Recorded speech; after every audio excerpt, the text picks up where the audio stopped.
evening. I'm going to call to order this meeting of the Town of Wendell Board of Commissioners. I'm very excited to be back with all of you. We're going to do our best to operate as efficiently as we can tonight because we've got a lot of work to get done. Due to the declared state of emergency, in response to the COVID-19 virus, the town has altered their traditional meeting process a little bit. The public's encouraged to stay at home and utilize technology to participate with us to view the meeting. I want to thank you for your understanding. This is a unique and challenging time in our community, but we're going to all do the best that we can. We're going to be led tonight in the Pledge of Allegiance by Police Chief Bill Carter.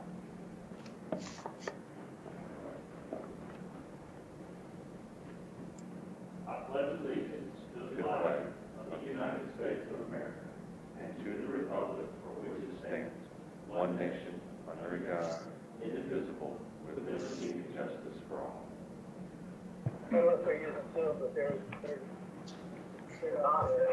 That's Brian and Tonight, bringing us our invocation, we're going to hear from Reverend Wallace Johnson at the Wendell United Methodist Church. hold on. Reverend, you're unmuted. Good evening, everybody. This is Wallace, the pastor of Wendell United Methodist Church, to offer the prayer of invocation for the evening. If you would bow your head and pray with me. Dear Lord, we give you thanks for the day, for the beauty of the day, and the gift that it is to be together, even if it is virtually. Bless our leaders this evening as they go about the diligent work of leading this community, even in times of isolation and anxiety. I pray that they are able to offer peace in anxious times. Bless our Mayor Gray and commissioners, all of our town as we come together as one Wendell going into the future. We give you thanks for all the good things that you are doing in this town and even to come. Bless the meeting this evening, things would go smoothly, and that in the end your will be done. We give you thanks in all things. Through Jesus Christ we pray. Amen.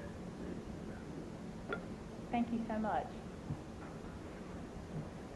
All right, do we have any adjustments of the agenda? Madam Mayor, I'd like to make an adjustment to the agenda. If I can add in item 6F, discussion of downtown parking and event space design and budget, and I'll make a motion to approve that amendment. Okay, so we can make that item 6F, I believe. So you have a motion to approve the agenda with the addition of that for item 6F. Yes, ma'am. Okay, one of the things that we're going to do differently tonight is we're going to roll call vote. So I'm going to just go down the list. And so that being the motion, Commissioner Joyner, Commissioner Deloach, Commissioner Lutz, Aye. Commissioner Tarnasky, Aye. and Commissioner Boyette. Aye. Ooh, okay. All right. So the motion passes unanimously to approving the agenda. All right. Item number 2 is our public comment period. This is another place where we've made some adjustments and changes. The public had the opportunity to submit written comments to the town via email until 5 o'clock on this past Friday. There was also the availability to submit a request to participate via phone. We have not received any phone requests, but we do have some email requests, and we're going to hear from our clerk. It's going to read those in to us for them. You ready do we have any public comment? I apologize, it wasn't public comment. So we have neither. We have public hearing comments. But no public, okay, so we have none, I'm sorry.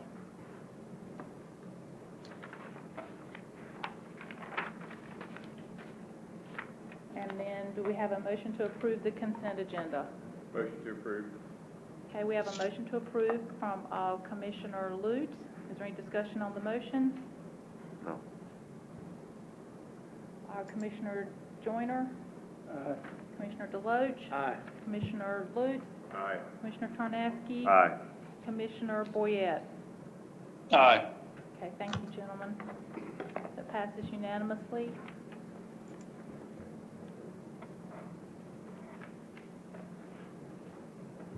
Item number 4 is our recognitions, reports, and presentations. Item 4A is our snapshot monthly report for February 2020. And we're just gonna have y'all take a look at it, and the town manager's here if you have any questions.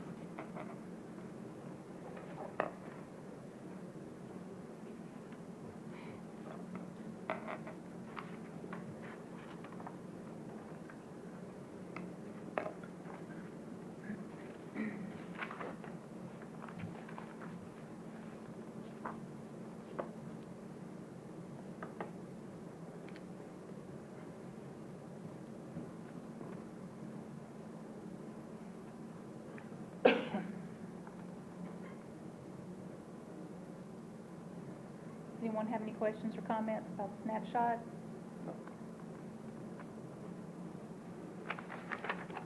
All right, let's move on to item 4B, is the Blueprint Wendell 2030 Comprehensive Plan presentation, and we're going to hear from Assistant Planning Director Brian Coates. Good evening. Good evening, Mayor and council members. The first item before you is for Blueprint Wendell 2030, the town's new comprehensive plan that we have kicked off and starting to work on. Traditionally, we'd have our consultants here to do a show for you, a PowerPoint presentation, talk to you. Because of the current state, they have done a PowerPoint that's an audio describing the process and what we're going to be undertaking over the next year.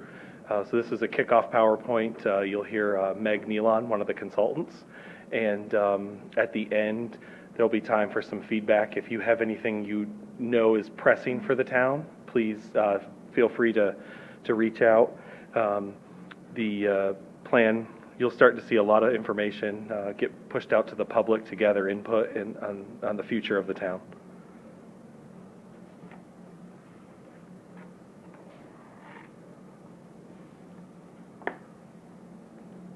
As an initial step in kicking off the process to develop a comprehensive plan for the town of Wendell, we thought it would be appropriate to provide a primer on comprehensive planning and what it means for Wendell.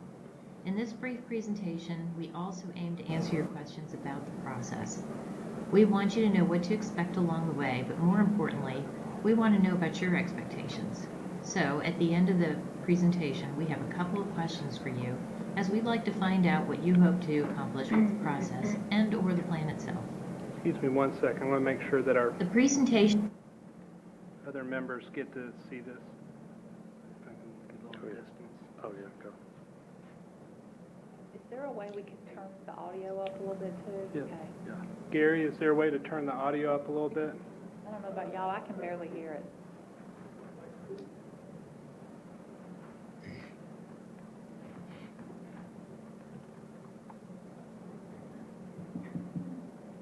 Turn your camera on to.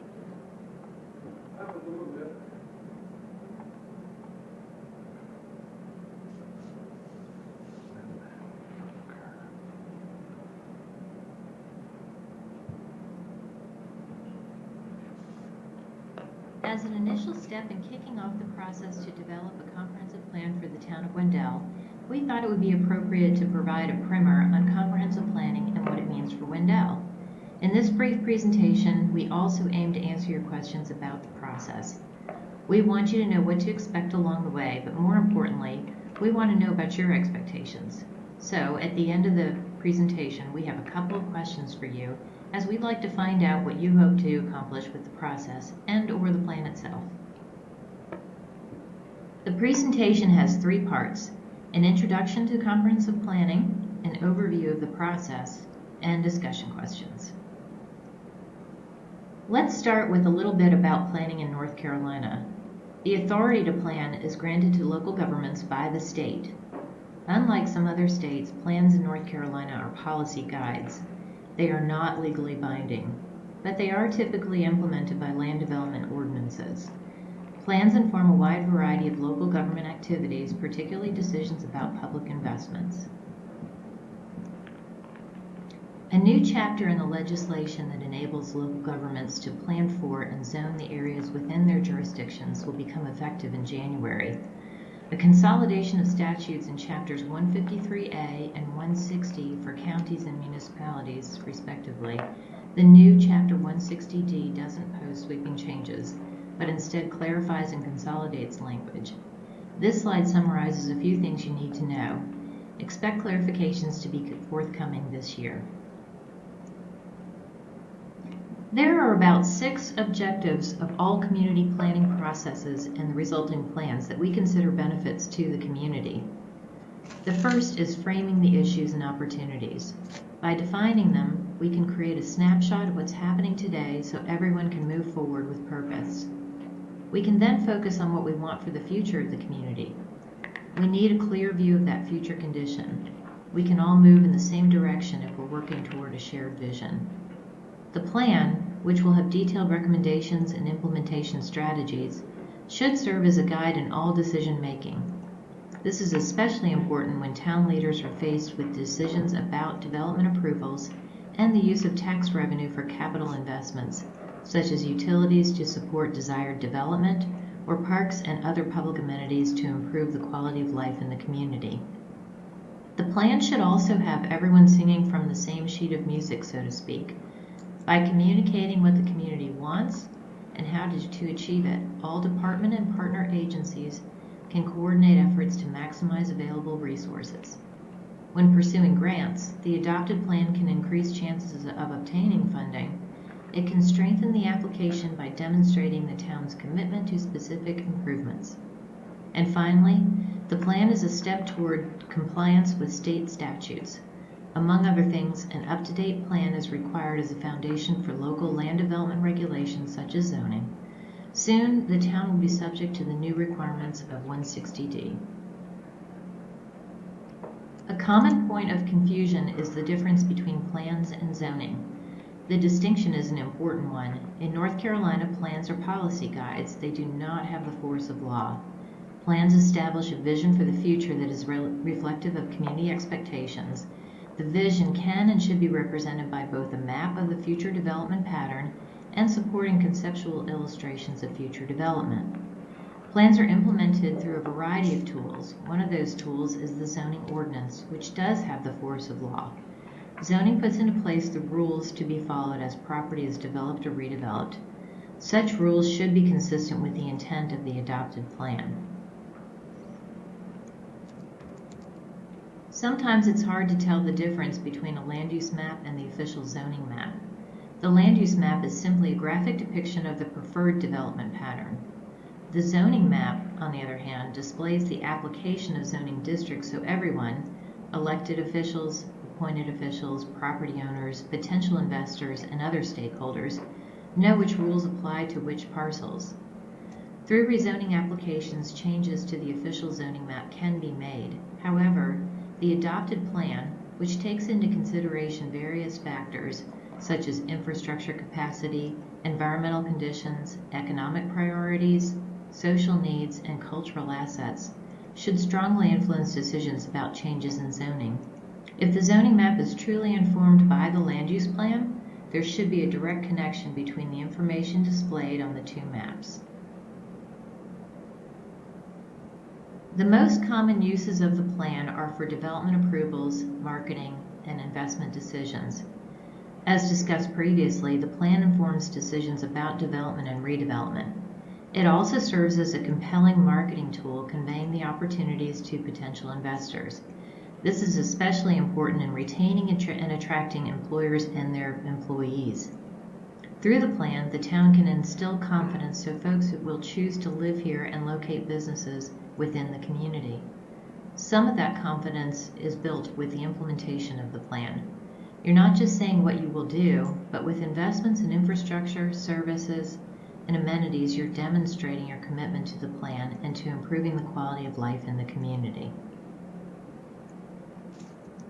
The process to develop the plan will span a period of almost 12 months. The process is divided into several phases, with most of the work occurring in phases 2, 3, and 4. We have begun data collection so we can begin our assessment of existing conditions. At the conclusion of the assessment, we will develop a set of goals and objectives which will help shape the plan. More importantly, the goals and objectives will establish the guideposts that will serve the community for many years to come. Several meetings will be conducted throughout the process. In addition to meetings of the project team and staff, we will hold meetings with the elected and appointed officials. We will also meet with the steering committee. Formed specifically for this process, this group's members will represent the wide variety of interests in Wendell. Community meetings and a design workshop or charrette will be part of an overall community engagement effort, will also be held at a key point in the process. The community engagement strategy is intended to be a multifaceted approach to involving citizens and other stakeholders to ensure the plan that is developed adequately addresses the needs and desires of the Wendell community. A variety of meetings will be hosted to get the word out, share ideas, and gather opinions. A charrette planned for the midpoint of the process is a multi-day event which will include drop-in periods, focus group meetings, and presentations. We realize work, family, and other obligations place a lot of demands on people's time, so given citizens' limited availability, we must offer convenient alternatives to in-person meetings. So in addition to meetings, we will offer ways for people to receive information and provide input in a timely fashion. The project website, surveys, interactive mapping, and other tools are effective in broadening participation, so these mechanisms will be employed to provide additional means of communication. But how do we get people involved and keep them involved when COVID-19 has disrupted our lives? We hope to be back to normal soon, but even after the stay-at-home order is lifted, we expect some hesitation. Many people will be reluctant to show up for meetings or other gatherings. So we will conduct virtual meetings, including some that offer live presentations along with live polling and chats. Pre-recorded presentations, like this one, can be accompanied by brief surveys so we can share information and get the feedback we need. But how do we reach folks who do not have the internet access? The town will utilize other means. For example, staff will reach out with paper surveys that can be mailed back to the town. Also, the town will encourage and facilitate the use of apps like Nextdoor and tap into public school and church communications. As we kick off this project, we'd like to get your thoughts. When the decision to move forward with an updated plan for the town was made, you probably had one or two key objectives of your own in mind. What were they? What are your expectations for the plan? What do you think it should do for the town? And what does success look like? If you had to name one thing that should be true about the plan when it's done, or the town 10 years from now, to fully believe that this project was worth the effort, what would that be? We look forward to hearing from you. Mayor, we're going to need just a minute to fix a technical issue with Uber Conference, Okay. so that people on that line can hear what's being said. Facebook Live is streaming it, and that's there for video, but we want to make sure our audio listeners can hear that also.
Mm-hmm.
Megan.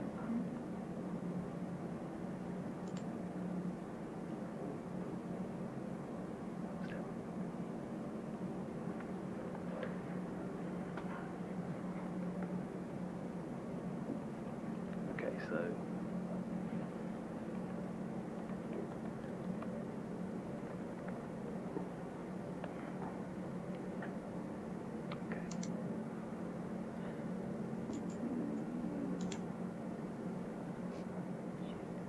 No, we didn't want to look here.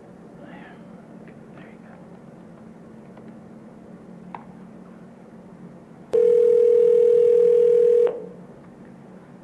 There you go. Good job.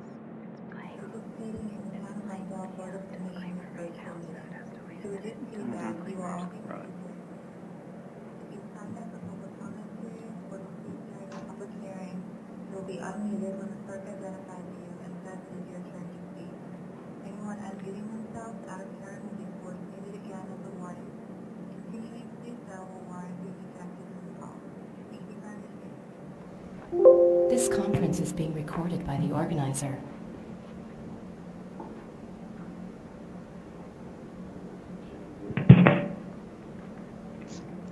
Go ahead and go back. You got it.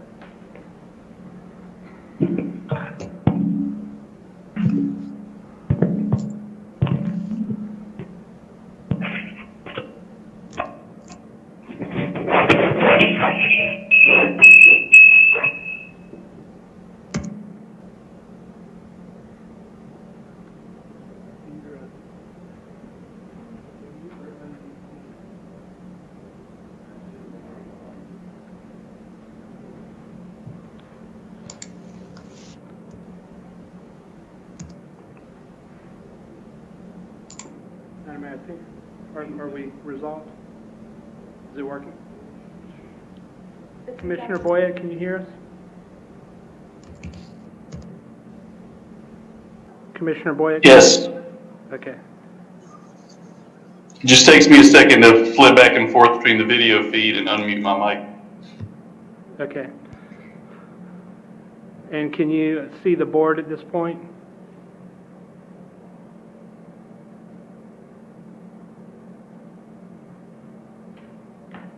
Yes. Okay, good. Good job, Madam Mayor. Okay. Did anyone have any questions or comments? Or Mr. Coates? The website, Blueprint Wendell 2030 is live. Okay. So that's where we're going to push a lot of information, encourage people to go there for additional surveys, things in the future. It'll be a year-long process. I'll be back probably quite a few times to talk to you about that. Thank you. You're welcome. Let's move into our public hearings. Item 5. We have made some accommodations to allow for public participation as required by law in our public hearings. Parties wishing to make a comment associated with any item were asked to provide written comments by email to the town clerk by 5 o'clock on Friday, or they were able to submit a request to participate via telephone. We didn't receive any phone calls. We did receive some written comments, and the clerk will read those aloud into the minutes when the appropriate time comes.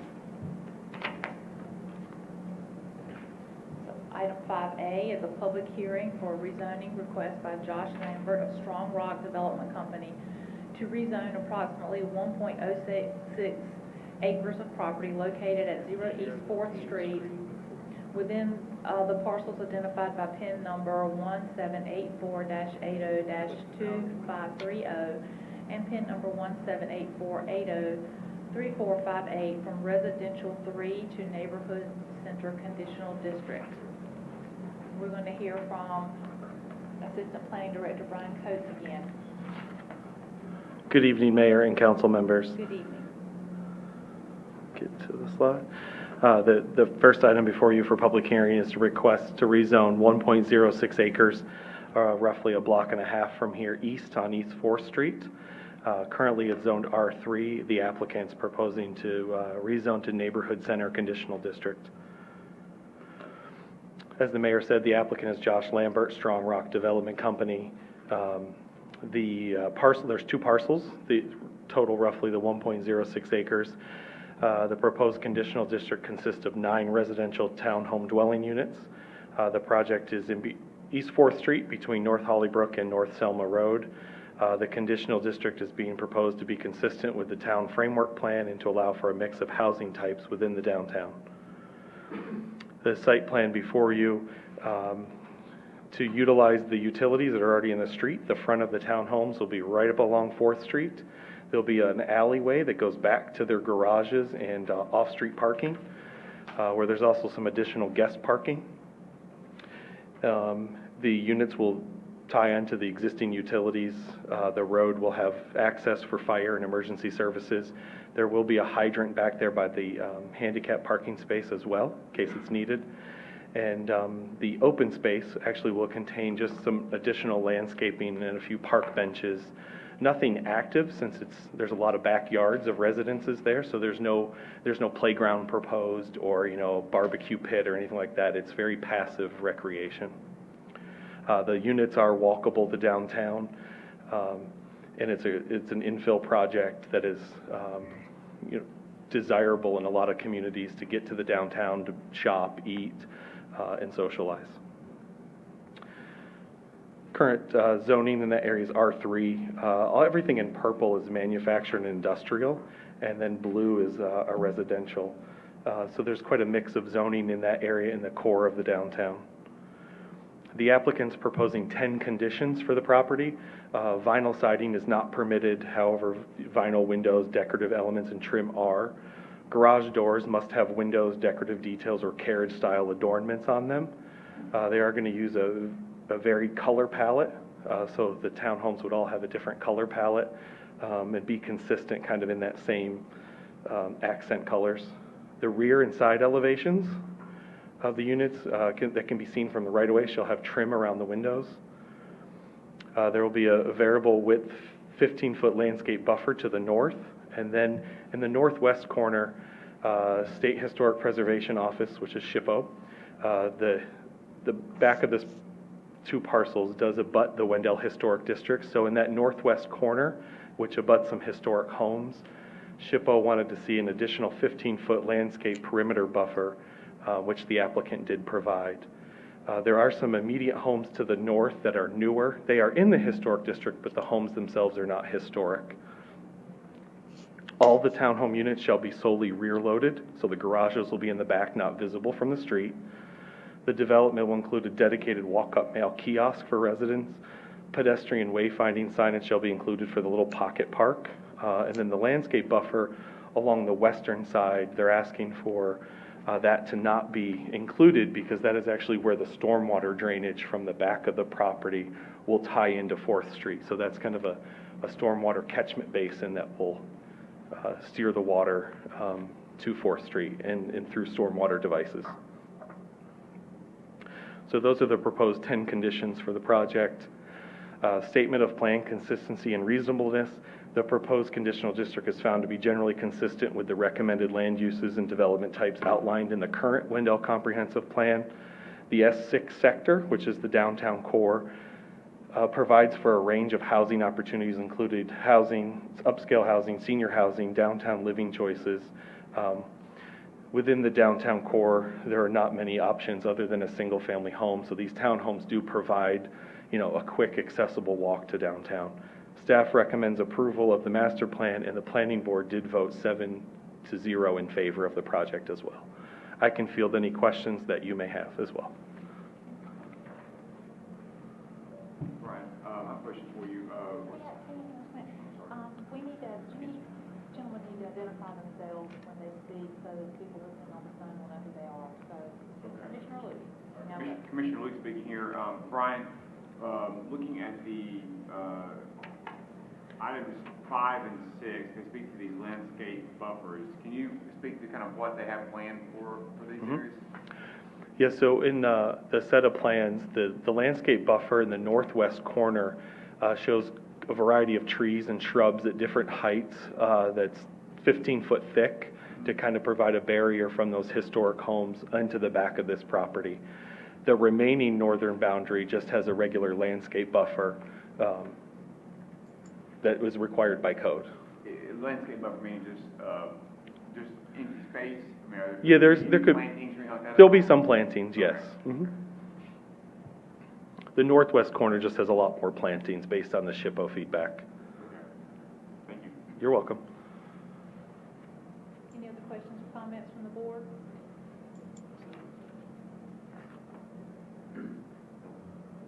I'm assuming the Can you identify yourself?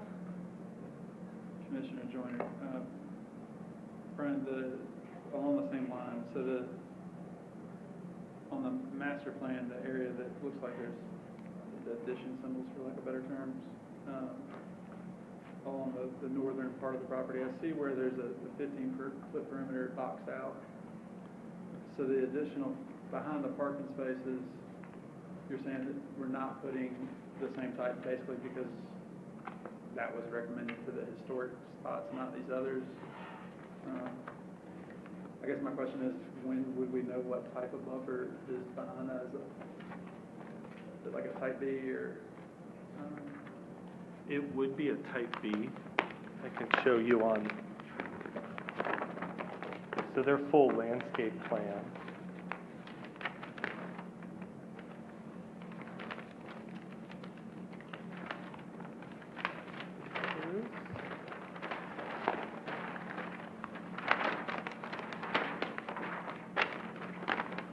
I can hold this up.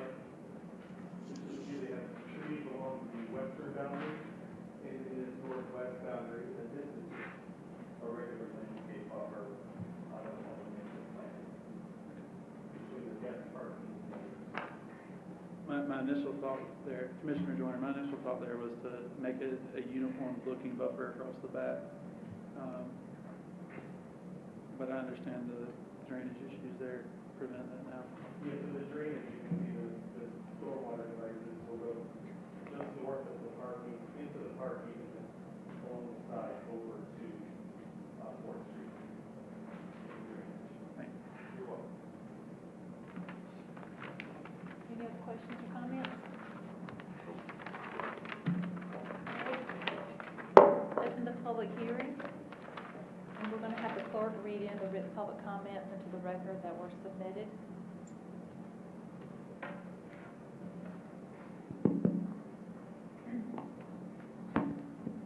The first public comment for item 5A was submitted by Aubrey Sidney Baines of 3900 Wendell Boulevard. He said, I am sending this letter concerning agenda item 5A is scheduled for your upcoming April 27th, 2020 meeting. This item deals with a request by Josh Lambert of Strong Rock Development Company to rezone property located at 0 East 4th Street. I request that my letter be read at the public hearing on this item and then entered accordingly as part of your official meeting minutes. My wife and I live at 3900 Wendell Boulevard and jointly own said property as well as the adjacent property, 3910 Wendell Boulevard, which connects to the northwest corner of Mr. Lambert's proposed project. For the following reasons, I strongly support this request. This project will be infill for the existing contiguous boundaries of the town and will help to further Wendell's longtime goal of advancing the development of our core. While I do support satellite developments such as Wendell Falls, Edgemont Landing, and others, I recognize the imperative nature of continued balanced growth. Imbalanced growth can lead to imbalances in our tax base, political base. Simply said, if our satellites generate more tax base and consist of larger populations than our core, those living and owning property within the core could eventually have little impact on the government and future of Wendell. This can happen when development patterns change, and it can lead to strife among citizens and loss of community spirit. The citizens of outlying areas must have a voice, but hearing the voices of everyone makes the community strong. Mr. Lambert's plan is very nice and will complement surrounding existing development. He has taken care to give adjacent properties protection as well as privacy, and is providing design and construction quality as well as amenities, which will create nice homes for the future residents. For some time now, the town has recognized the need for quality townhomes and other forms of nice compact development. This proposed project will help meet this need, and it will utilize properties that are not really well suited for single-family dwellings. Such compact development covers far less land and is much more environmentally sound than many other forms of development.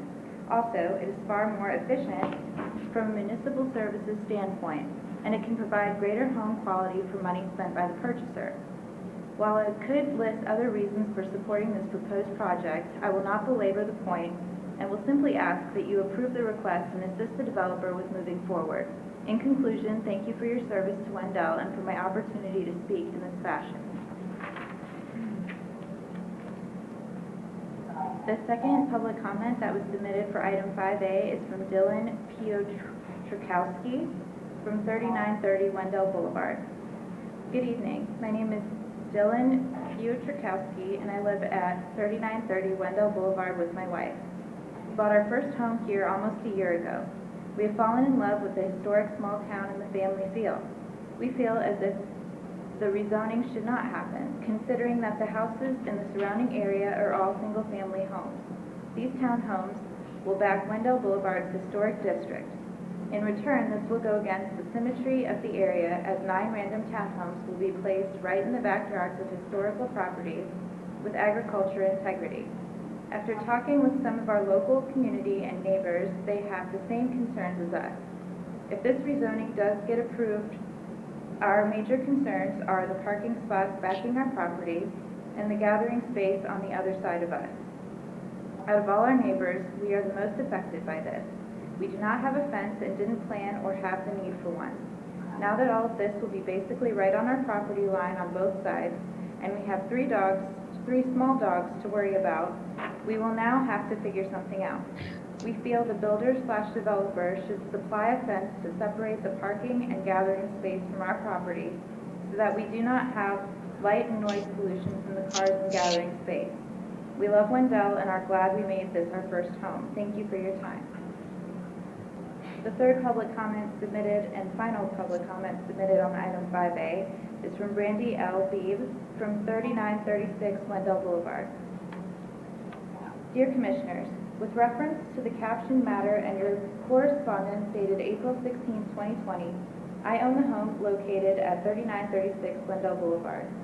I and the surrounding properties of historic Wendell will be impacted by the proposed townhomes.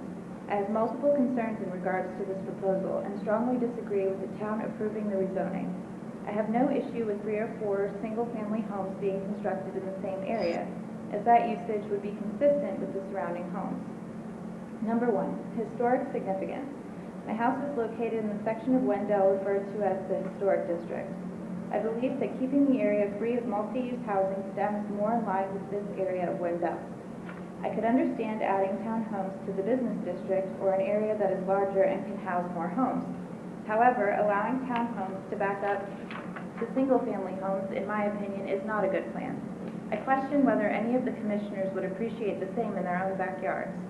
Number 2, stormwater drainage. This area is affected tremendously by rain. Anytime it rains, the area always floods. When we have rain for multiple days, this area resembles a small pond. I have attached photos I have taken from my property on January 14, 2020. My concern is if there has even been a water study or perk test performed to ensure that this land is viable for structures without compromising the surrounding homes. The far back of my property and my neighbor's property already have issues with standing water and runoff when it rains. The water has nowhere to go. Will the buildings cause the water to now make our yards worse? Is there a plan in place to protect us? If so, or require the builder to remedy any drainage issues that may directly impact us? Number 3, safety and security. In looking at the preliminary plans, I see no boundary of a fence/wall/trees being constructed to separate the townhomes from the single-family homes they abut. If the town is willing to accept the rezoning, can this be a requirement? Essentially, the homes impacted will have to deal with a parking lot backing up to our properties, with vehicles for 9 homes coming and going. I also see a proposed gathering area with no separation to protect the properties surrounding. Number 4, quality of life/pollution. There is an unmistakable charm that is derived from living in historic Wendell. The simple fact is that the multi-unit dwellings proposed in this plan are entirely inconsistent with the usage in the area that existed today. To suggest that noise, light, and sound pollution will not be a result is to overlook the nature of this type of development. I recognize that growth is essential and vital to the success of Wendell, and I strongly support this. It is one of the reasons I chose to move here from Knightdale last summer. In deciding on location, I recognize the fact that more homes could/would be constructed behind me. I also recognize that the potential for money for the town is higher with more houses. I do not, however, think this specific area should be constructed with townhomes. If the town does decide to approve the rezoning, what assurances do we as neighbors to this area have for safety, privacy, and drainage/flooding issues impacted by this decision? I thank you for your attention to this matter. Should you have any questions with regard to the above, please do not hesitate to contact me directly. Please confirm receipt of my email and that it will be presented at the board meeting. And then the following pictures that I provided to the board were presented by Brandy LB.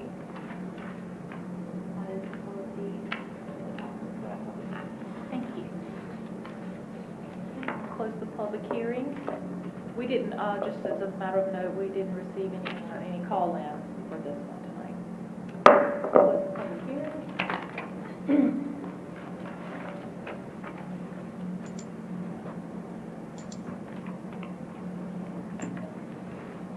Any other questions or comments, board? Yeah, Commissioner Lutz here again. Brian, can you speak to, I know that the two things I heard the most seem to be the water, stormwater on that back lot with the picture she is attached. Mm-hmm. And then, I guess, also just, I guess just start with that one first. You can speak to that stormwater there, how that was addressed. So currently, because the lots are vacant, there is no stormwater devices. The water is truly, like the photo, it's ponds, like probably a lot of fields. So as part of the development, stormwater drainage would be put in at the rear towards the neighbors. There would be another catchment basin in the parking lot of the driveway in the guest parking area. There would be another catchment basin over by the gathering kind of open space area. And then the water would go out through stormwater devices to 4th Street where there is catchment basins and a stormwater system. And that would all have to, during construction drawing time, that would have to get approved by Wake County, who enforces our stormwater program for us. And we believe it will be adequate to manage the Mm-hmm. concern. Yeah, it has to be designed to handle all their runoff plus what's existing. Okay. So, yes. Okay. And then, still Commissioner Lutz, you're talking, some of the issues with the noise, sound pollution. I mean, they, not to be rude, but they bought a house on Wendell Boulevard. But I am curious, was there any discussion as far as extending that buffer along that back corner to create a thicker buffer along that northern boundary? I know they did a little bit along the upper corner, that northwest corner, but anything on that back corner? Was there any further discussion there with the developer? I did just text the developer based on your first few questions, and they're willing to extend the buffer along the northern, that they are doing along the side, if you want to add that to your discussion. I think that would be a good, I think that would be a good, I don't like the idea of developers building fences or putting up walls and things, but I do think a simple landscape buffer would be a nice addition to that back line, just provide the allure or the appearance of privacy. Okay. On the eastern side, it is a type B buffer, so And that would 15-foot type B. satisfy the length of the concern of some of the folks who were concerned. Okay. Yeah, the two comments are from these two property owners here, Okay. and then Mr. Baines' properties are over here. Okay, and now show me where they would extend again. So this buffer along the side Uh-huh. would extend along the northern. Okay, great. Thank Yep. you. You're welcome. I have a question, Mayor. Commissioner Tarnaski, looking at some of the other developments coming up with townhouses in town, looks like they offer the other ones. I know we're talking about putting in a privacy fence, a nice one. Is there any talk of them doing a privacy fence back there for those residents? No, the applicant has not. With the landscaping buffers, if people have a varied interest, you could either do a fence, which looks like a fence and has to be Yeah. maintained. or you could do a buffer with trees and landscaping, which, Because I think the other one was doing a fence and trees on both sides. Some of the other ones I was looking at coming up, just checking. yeah, they all vary based on what the developer proposes. This one did not propose any fencing for this project. All right. Can you just briefly describe, did you say it was a type B buffer? Yes. That entails a little bit, so people. Yeah, so there's understanding the what- actual detail is every so many feet there has to be shrubs and then trees. So there'll be a mixture of deciduous and conifer trees so that it's not all one type of tree. When it loses its leaves, it's all open. So there'll be a mixture of trees in that 15-foot buffer. Thank you. You're welcome. Any other questions or comments?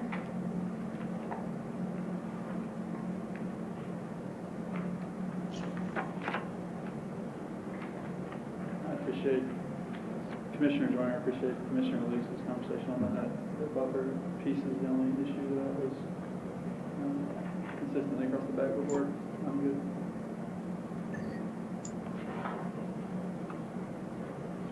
Anyone else? Madam Mayor, Commissioner Lewis here. I'll make a motion. I'd like to make a motion to approve the rezoning request with the extra condition of extending the 15-foot buffer along the back portion of the northern part of the property, as was discussed. Okay, so Commissioner Lutz has made a motion that we approve the rezoning request along with the additional condition of an additional 15-foot buffer along the rear. Is that correct statement of your motion? Okay. Is there any discussion on the motion?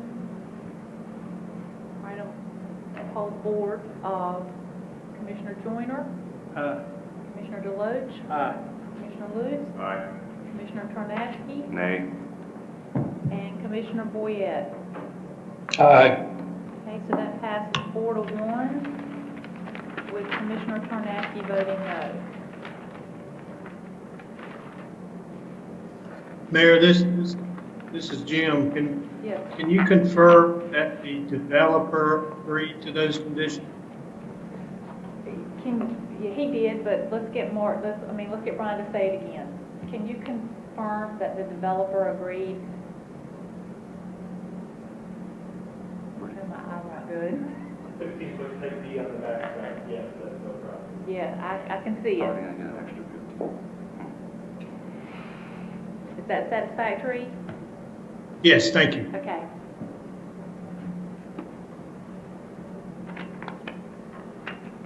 All right. Item 5B is a public hearing rezoning request by Josh Lambert of Strong Rock Development to rezone approximately 15.79 acres of property located at 941 Wendell Falls Parkway within the parcel identified by PIN number 1783-178750 from rural agricultural to neighborhood center conditional district. I'm going to hear from the Assistant Planning Director, Brian Coates, again. Good evening, Mayor and Council. The second public hearing is a request to rezone 15.79 acres at 941 Wendell Falls Parkway from rural agricultural to neighborhood center conditional district. Again, the applicant for this one is Josh Lambert with Strong Rock. He did. Strong Rock Development Company as well. The proposed conditional district would consist of 75 residential townhome dwelling units overlooking the Wendell Country Club. You can see the basic site plan. It's a very long and narrow property, so development is a challenge. The entire side to the east is in the floodplain, and that's why you'll see the development is concentrated on the western side at the intersection of Jake May and Wendell Falls Parkway. Currently, that area, as the southern side of the property is golf course. The northern side is Foxborough Crossing residential development. The applicant's proposing 6 conditions. Vinyl siding is not permitted. However, vinyl windows, decorative elements, and trim are. Garage doors must have windows, decorative details, or carriage-style adornments on them. And again, a varied color palette shall break up the look of the homes. The rear and side elevations of the units that can be seen from the right-of-way shall have trim around the windows. And in this case, all the units will be front-loaded. And the reason for that, the garages will be on the street side, is the whole back side of the property that has townhomes will have views of the golf course. So instead of putting garages in the back, looking out the back windows of a lot of the townhomes will have a nice view onto the golf course. And so they are asking for that landscape buffer along the southern property line to not be required for a 15-foot type B buffer on the facing the golf course to take advantage of that golf course view. On the plan, I can back up a second. The applicant is providing for a 10-foot side path along Wendell Falls Parkway, which highlights one of our priorities of connecting Wendell Falls and the core of Wendell. So the developer has added that. Traditionally, we would only require a 6-foot sidewalk, and in this case, they provided a 10-foot side path that would connect down to Buffalo Creek. So that's a significant chunk of a 10-foot side path that the developer would provide. They'll also provide some landscaping along there as well. So it'll be a nice, attractive, wide path for golf carts and pedestrians, joggers, bicyclists. They will be doing road improvements the entire length as well. So they're going to be adding some turn lanes, adding some bike lanes, curb and gutter. It's why you see some density here. To do that much road improvements, you kind of need some of those units to help pay for that infrastructure costs. They're also going to be widening Jake May, because that in the future is a 3-lane undivided as well. So there will be road improvements, sidewalks on Jake May and Wendell Falls Parkway with the side path. The proposed conditional district is found to be generally consistent with the recommended uses of the S4 sector, which provides for a mix of housing types as well. With additional connections to a future town park, future connections to the existing town park in downtown, these residents would be able to golf cart or bike into downtown pretty easily in the future as some more paths get built. The units themselves have some design guidelines, and so the applicant's asking for front-loaded townhomes, which is an exception to our rule, but he's providing side path and some other design elements at this time. Staff's recommended approval and the planning board recommended approval 5-1 and 1 was their vote. And I can field any questions that you have. Any questions? Mr. Coates?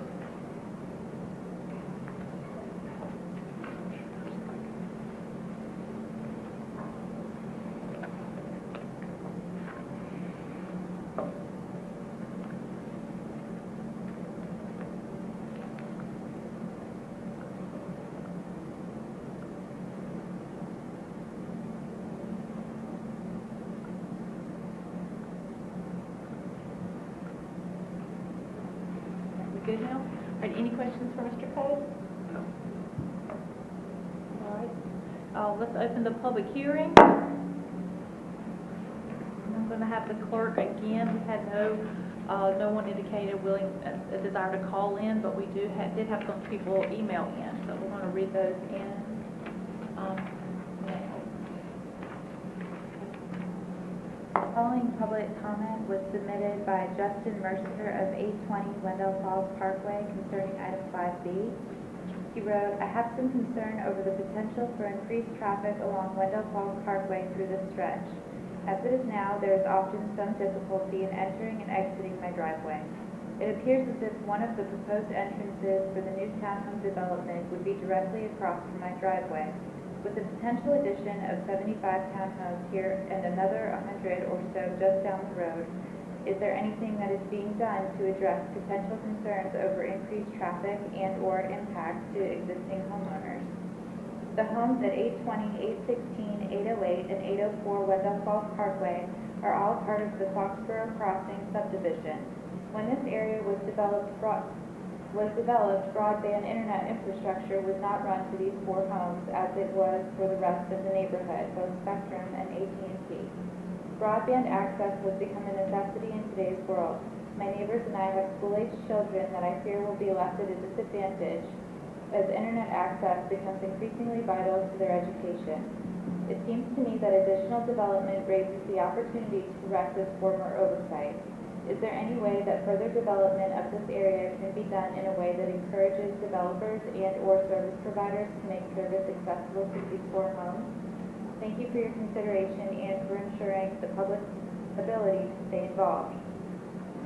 I connected Mr. Mercer with our Assistant Planning Director, Brian Coates, who responded in the following way. The preliminary plans do show a full southern entrance at this time. This proposal does show a center turn lane at the middle entrance and a small amount of road widening. All entrances would need to be approved by NCDOT at the construction plan phase.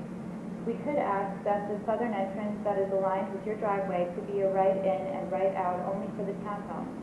This would remove conflict points with traffic turning left from Wendell Falls Parkway into the southern entrance. If the preliminary plan is approved by council, the plans would then need to go through construction plan review with much more detail. We also anticipate with the nearby developments that NCDOT may lower the speed limit on Wendell Falls Parkway as well.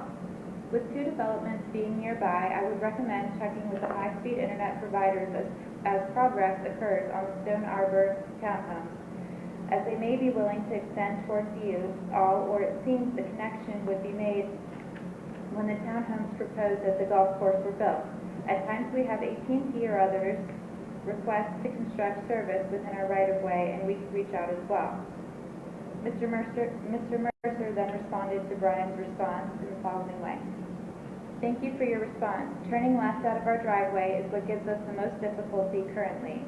A right-in, right-out drive would at least ensure that cars are not stopped in the middle of the road in front of our house, waiting to turn. Unfortunately, it doesn't change the reality of an additional 200-plus cars passing the house every day. I recognize that there are limits to what can be done. My wife and I primarily just wanted to voice our concern. As for internet access, I have been trying for 3 years to get service here. When we bought the house, we were told by both the builder and the provider that the house was serviced by Spectrum. It was not until 3 months after being here that we were finally told that we were unserviceable despite the adjoining property 200 feet away having service.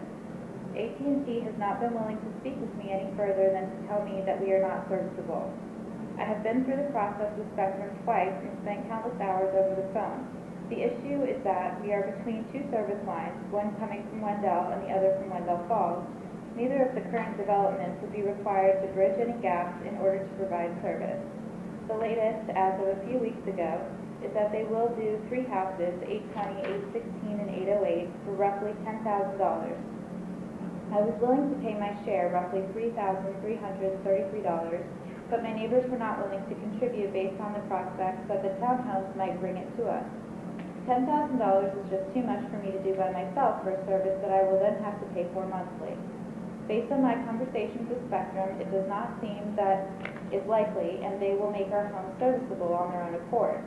My concern is that providers will route their service along newly constructed roads rather than along Wendell Falls Parkway, which would bring us no closer than we currently are to a serviceable area. I recognize that this infrastructure is not necessarily a town matter, but thought it was worth mention to see if the town had a greater ability to negotiate with new construction than we do as individuals. This is probably significantly more information than you wanted, but we are looking for any sign of hope, given that we are now attempting to work and learn from home. Thank you again for your time. That's it for public comment. Do you want to address one of those? Okay. We'll close the public hearing. Anyone have any comments or questions or? I would like to. Sure. Commissioner DeLoach, I think it is worth at least addressing the concern. Clearly it's important. Is the town able to speak with, and I know the builder's not necessarily going to do them a $10,000 solid, but is there an opportunity there that the builder can do it at a reduced rate that then they would be willing to pay? With the development before you tonight, the only thing that we have is the application to create the development. We don't know who the builder will be. That could happen in a month or it could happen in a couple years. We don't know who the actual builder will be. When I reached out to the gentleman, I did tell him, through both projects, whether it be Stone Arbor or this Wendell Falls Townhomes, I don't mind making the effort to say, hey, can you consider this? But we can't force them to do off-site improvements outside of their development for that. But, I'm willing to put staff phone calls in to say, hey, can you do this? At least look into it for the gentleman. Thank you. 'Cause- In no way am I suggesting that we make that happen, other than just try to facilitate it if possible. I think right in, right out is excellent as well. So. Yeah, and NCDOT will have to approve all those entrances, so they could actually nix the southern exit based on the other one. So we'll see what plays out, but we did offer that as a right in, right out. Brian, Commissioner Lutz, did you speak with the developer about making, or is that something we can do on these plans as far as making it a right in or right out, or is that only when we come up with the DOT level? So it will happen during the construction drawing phase when it gets reviewed by NCDOT in more detail. And as staff, we can address those based on our concerns and with DOT. So can we put that as a condition now, and it may be I'm asking for my own knowledge. I wondered that as well, because we're creating a conditional district, so why can't we? Give me 1 second to send a text. Okay.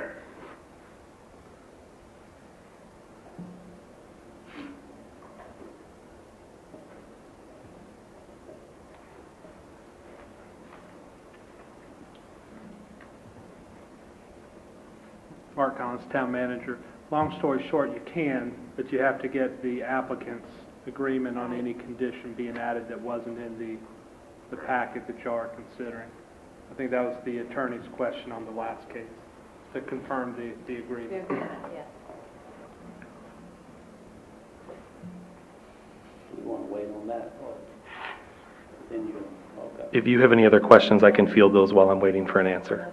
No, I had just one more real quick, and I'll be quiet. Commissioner Lutz, you're talking still. So just to make sure my clarification, the homes, and the way I'm looking at this picture, I guess they're on the upper left side here, these homes. So they will be facing Wendell Falls Parkway then, right? No, they'll face the internal street, so the backs will face the golf course or the open space, which then leads to Wendell Falls Parkway. So all the homes, no matter where they are, whether they're on either side of the street, they're all going to face the golf course. They'll face the internal street, so their backs will be to the golf course or the backs will be to Wendell Falls Parkway. Okay, thank you. You're welcome.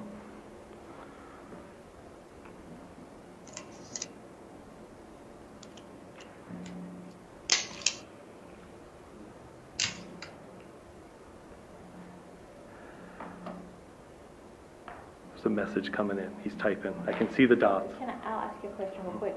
With the backs facing Wendell Falls Parkway, is there going to be some landscaping there? I know you mentioned landscaping at the other end, so that you're not riding by and just looking at the back of something.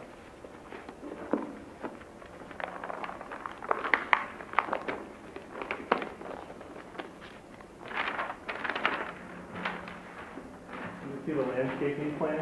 Okay, yes. Yeah, Each of these dots is a tree. Okay. The path meanders along here in this first part, so every time you see this like shrubbery looking thing, that's a tree. Okay. So there'll be plenty of trees and landscaping along there. Thank you. Thank you very much. You're welcome.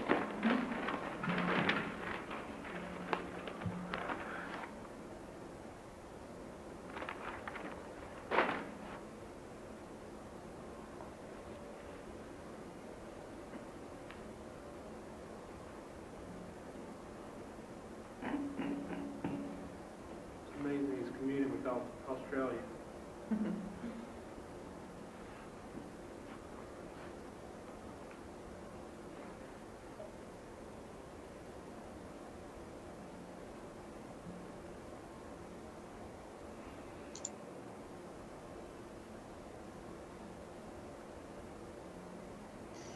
I can make a comment while we wait, if you'd like. Commissioner Lutz, I just would like to say that based on the shape of the property, narrow strip, obviously quite a bit is in the floodplain. road improvements, 10-foot path, connectivity being key. I think it is a solid use for that particular property, for sure.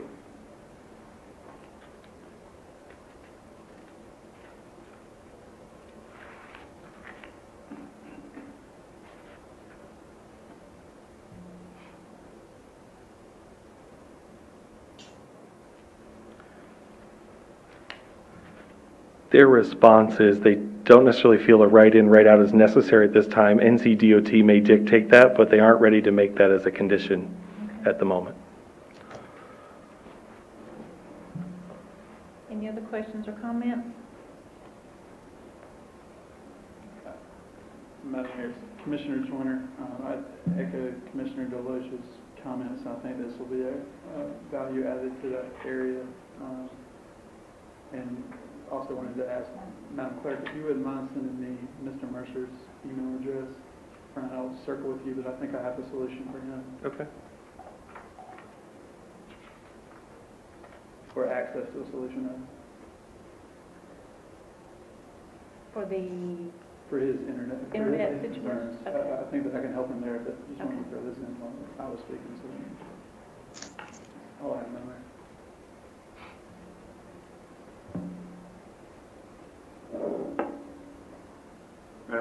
Madam Mayor, I'll make a motion, Commissioner Lutz, to approve the conditional district rezoning with the added condition that the southernmost entrance be a right in, right out. The applicant did not agree to that. It felt it was not necessary at this time. Well, I think he said he was open to that. No, not at this time. I think they would rather wait to see what NCDOT states, Okay. according to his message. Okay. Do you want to modify your I'll motion? withdraw my motion.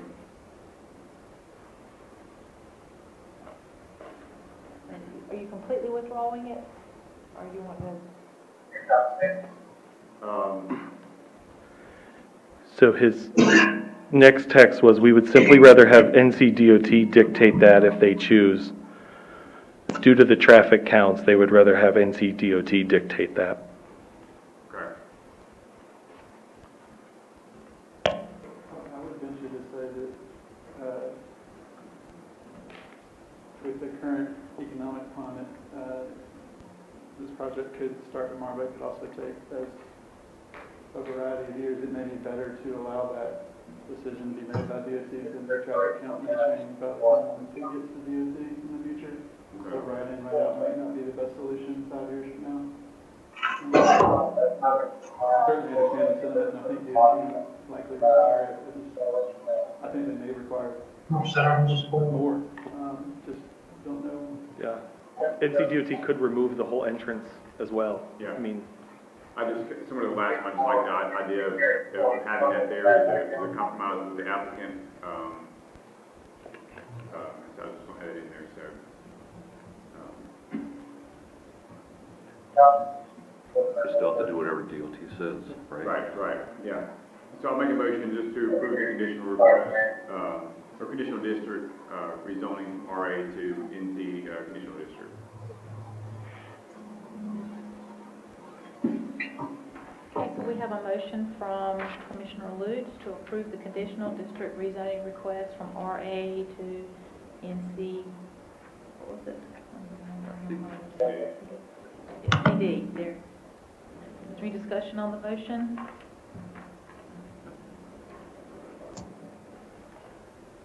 All right, let's vote. We'll start a different direction this time. Commissioner Boyette? Aye. Aye. Commissioner Tarnasky? Aye. Commissioner Lutz? Aye. Commissioner Deloach? Aye. And Commissioner Joyner? Aye. So that passes unanimously.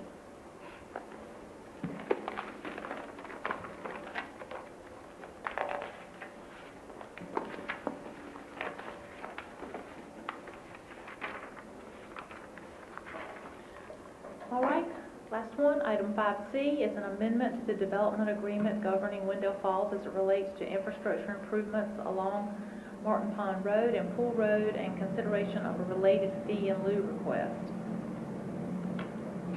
Mr. Coates. Yes, the next item before you is the public hearing amendment to the development agreement governing Wendell Falls as it relates to infrastructure improvements along Martin Pond Road and Pool Road in consideration of a related fee in lieu request.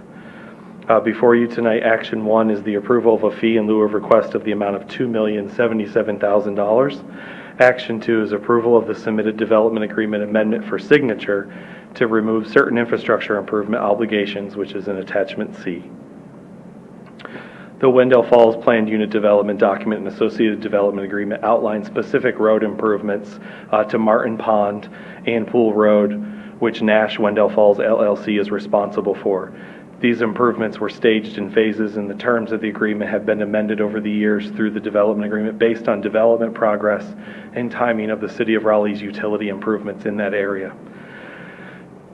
The improvement area shown in attachment A covers approximately 0.79 miles of pavement widening, 0.26 miles of sidewalk and curb improvements, and 0.07 miles of road realignment. Per the town's agreement, the developer would be responsible for widening Pool Road south of its intersection with Martin Pond Road to a 4-lane road. The portion of Pool Road northeast of Martin Pond intersection would be widened to a 3-lane section. The development agreement calls for Nash Wendell Falls LLC to complete all these road works with specific area no later than 18 months after City of Raleigh completes the waterline improvement project along Pool Martin Pond Road. Further states that the bond will be for any of the improvements that are not completed prior to recording of plat for Phase 7. It's the residential phase on the east side of Martin Pond. Construction drawings for Phase 7A are currently being finalized. Rather than bond the improvements and install them following Corpud's work, the applicant is seeking to pay the town a fee in lieu of construction in the amount of $2,077,000. The town engineer did review the proposed fee in the lieu estimate and compared it to recent road improvement bids and NCDOT bid averages.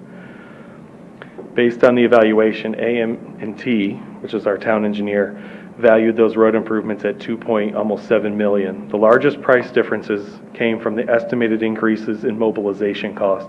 Wendell Falls has contractors out there daily, so they don't have to actually wait for a crew to come in or get them into the area. They're already there, so it does cut down on their cost to do construction. Asphalt binder, base course, and traffic control. Those are all following NCDOT standards. A private developer can do those at different standards. Due to the level of development activity in Wendell Falls, Newland is able to realize cost savings and has minimal costs associated with items like mobilization since their contractors are on site.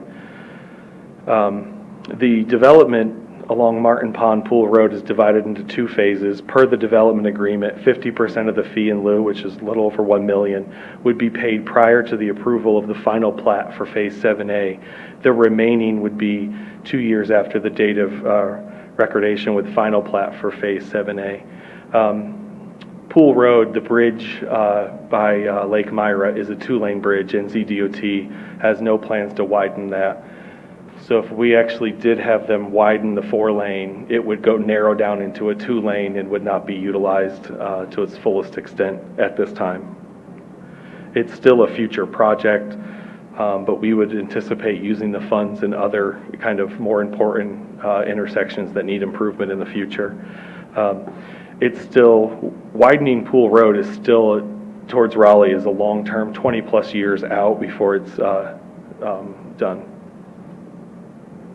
I can field any questions that you do have on this agreement and the fee in lieu request. Any questions for Mr. Coates? We have.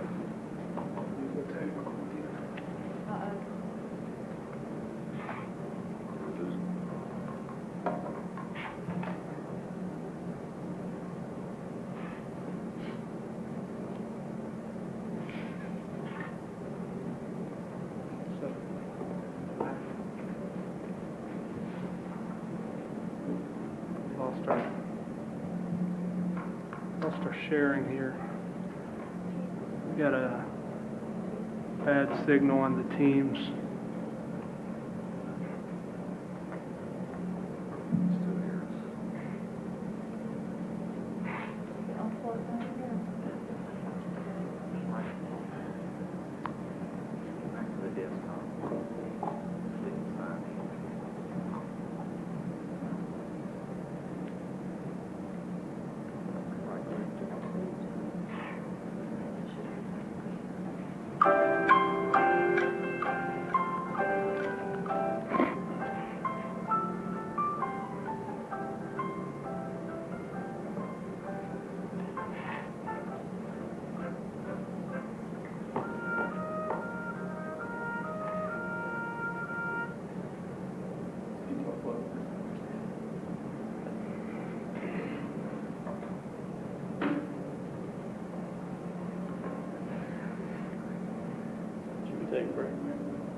about 10-minute recess.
Oh, sorry.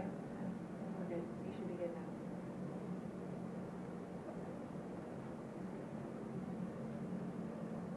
Just double check, Jim and John, can you hear us? And Yes.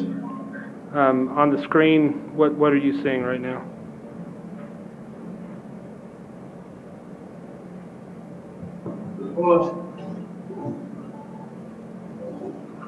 Oh, no.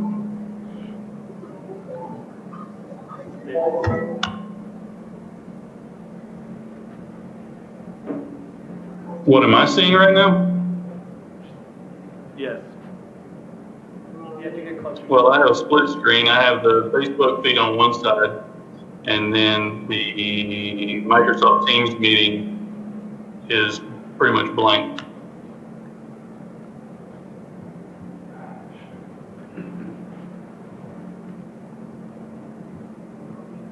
Oh, it popped up and then it went away again. I don't want to share you don't want to see that. They need to have their discussion and conversation. Okay. So our goal is to try and get you to where you can see the board members in the meeting room. Well, I can see that on the Facebook feed, so.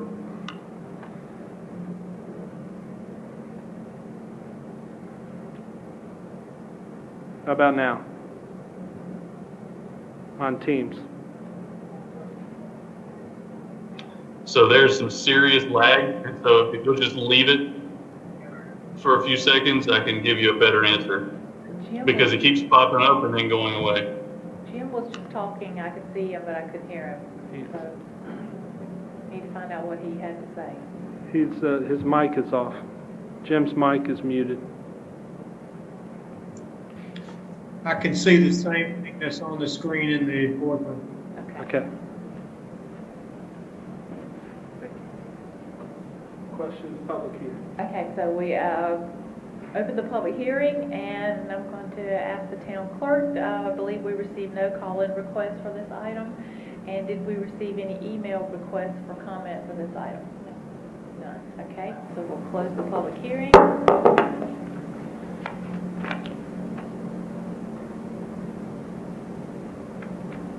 All right. No further questions from the board? No. Okay, for a motion. Madam Mayor, do we need two separate motions or just in?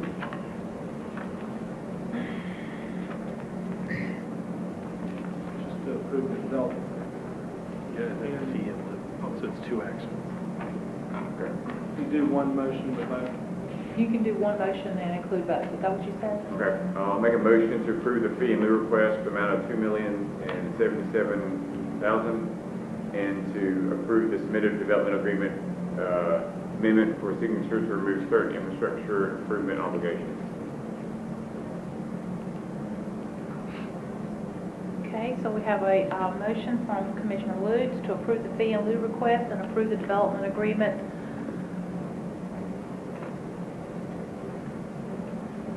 Is there any discussion on the motion? Commissioner Boyette? Yes. As you know, I'm normally not in favor of fee and lieu request. I'm not a real big fan of pushing the responsibility for development improvements onto the town, whether or not they're paid for by the developer. I don't really see the benefit to the town for this. Honestly, I don't see the benefit to the developer of this. And for that reason, I'm not really in favor of this. I haven't seen any clear and pressing reasons why this is even necessary.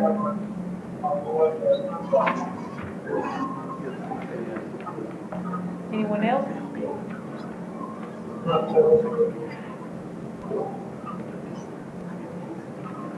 appreciate it.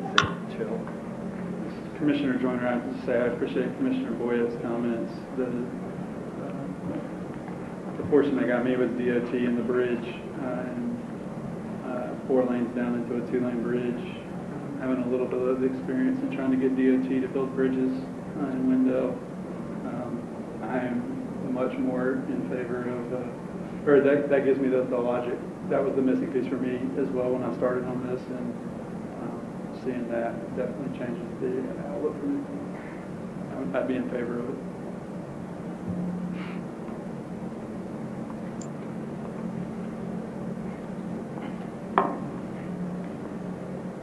Any other comments from the board?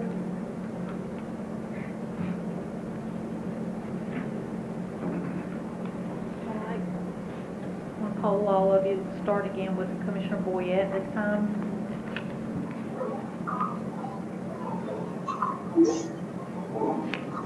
I'm sorry, Mayor, again? I'm asking you to vote. I'm starting with you tonight, this time. No. No, okay. Commissioner Tarnasky? Yes. Commissioner Luce? Yes. Commissioner Deloach? Yes. And Commissioner Joyner? Yes. All right, it passes 4-1 with Commissioner Boyette voting no.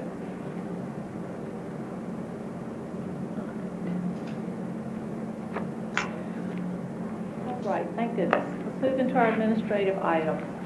Item 6A is an ordinance amending section 24-90, parking in specific places, prohibited of Article 3, specific street regulations of the Town Code of Ordinances. We're going to hear from Town Manager Mark Collins.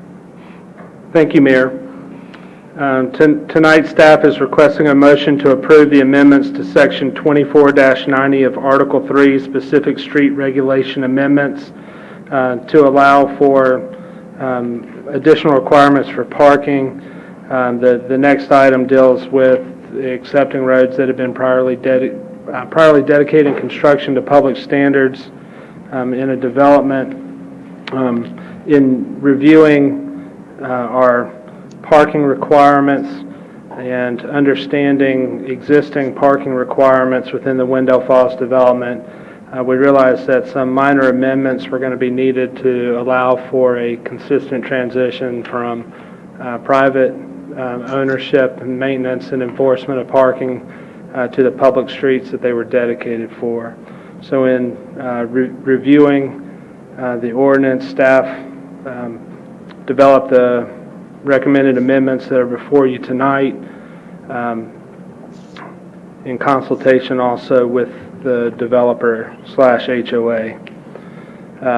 That being said, we also have to take into account the ability to have consistent parking practices throughout the community so that there's equity of service to all citizens, and that other communities as they build that may want to limit on-street parking as we have in our parking code throughout town, have the ability to modify the code moving forward.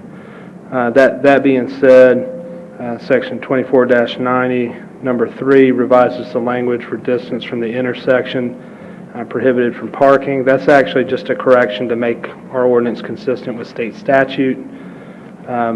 Section 24-90, number 18, adds language that prohibits parking that blocks trailheads or parking on public greenways. That's useful since the town will be considering building its first greenway in the coming year. We need to make sure that people aren't parking on the greenway or blocking those trailheads regardless of where that's built. Section 24-9, number 19, adds language that prohibits on-street parking in Wendell Falls except in designated places.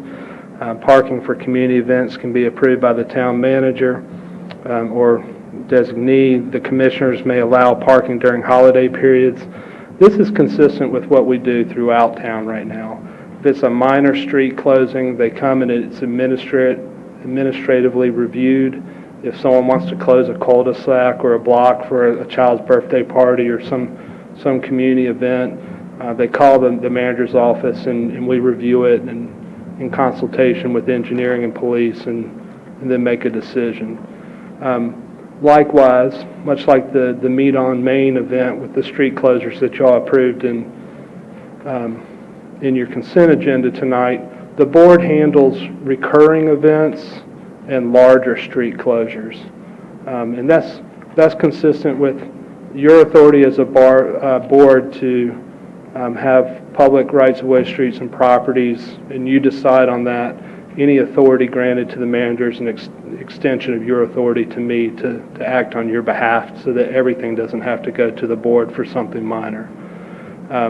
So that would be consistent with the current practices in Wendell Falls right now, and also that we apply throughout our jurisdiction. So that cleans that language up. Those are the only changes. Those are the same changes that were presented to the board a couple months ago. No comments have been received for or against from staff or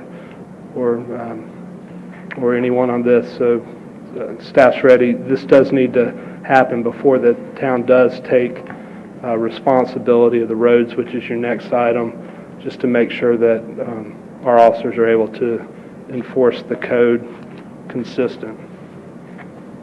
Any questions? Happy to take them. Any questions for Mr. Collins?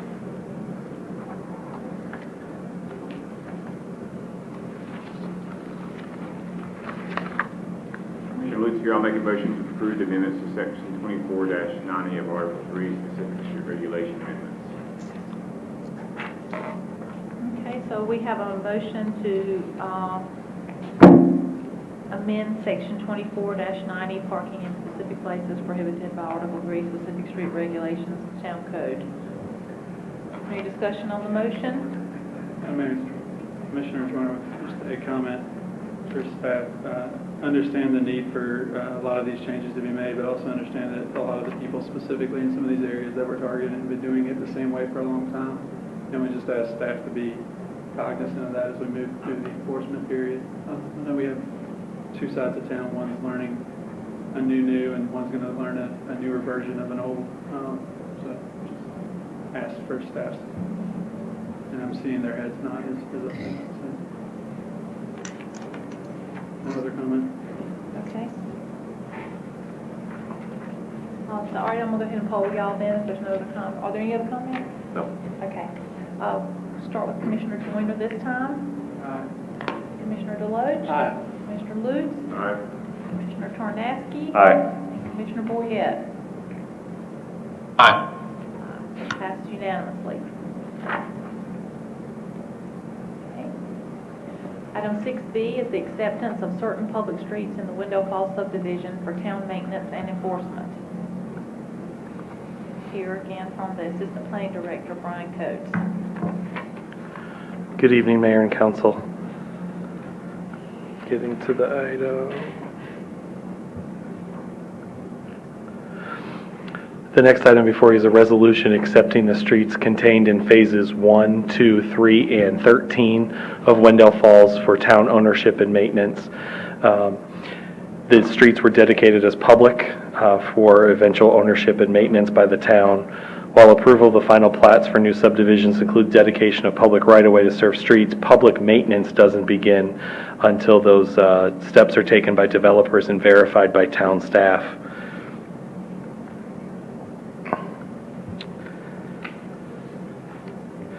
Per the town standards and specifications, the final lift of asphalt in new subdivisions is not put down until about 80% of the lots have been constructed and occupied. So it does take some time in larger developments from when the streets get that final lift of pavement. These sections of Wendell Falls have had that lift of pavement, and town staff did go out and verify and check them for, to make sure they met town standards and met the development plans. Phases 1, 2, 3, and 13 have completed all the steps. The developers provided a written warranty against defects equivalent to 10% of the cost of the installation of stormwater improvements within the streets, which is part of the town's UDO. The developer is requesting the town to officially accept and take over maintenance of all these public streets within these phases. Private alleys would continue to be maintained by the HOA. Staff has timed this request to coincide with the town's parking ordinance amendment. If approved, it would roughly put in 5.3 miles of roadway within these phases, would be added to our next annual Powell bill map, which would increase the town's eligible Powell bill funding. Staff will work with the HOA and residents through public education on how to report maintenance needs. For example, potholes.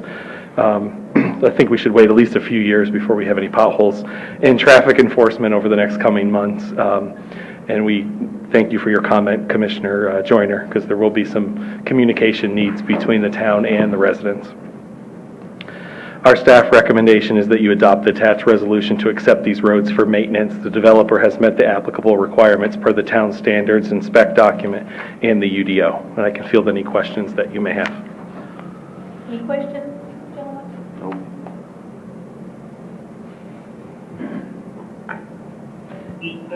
Make a motion to adopt the attached roads for town maintenance.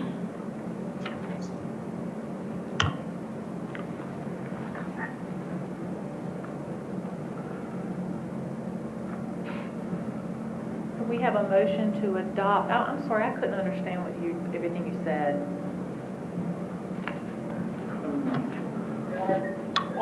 I said I make a motion. I make a motion to adopt the aforementioned roads into the town maintenance program. Okay. We have a motion to accept these public streets that were mentioned earlier into the town maintenance and enforcement. Is there any discussion of the motion?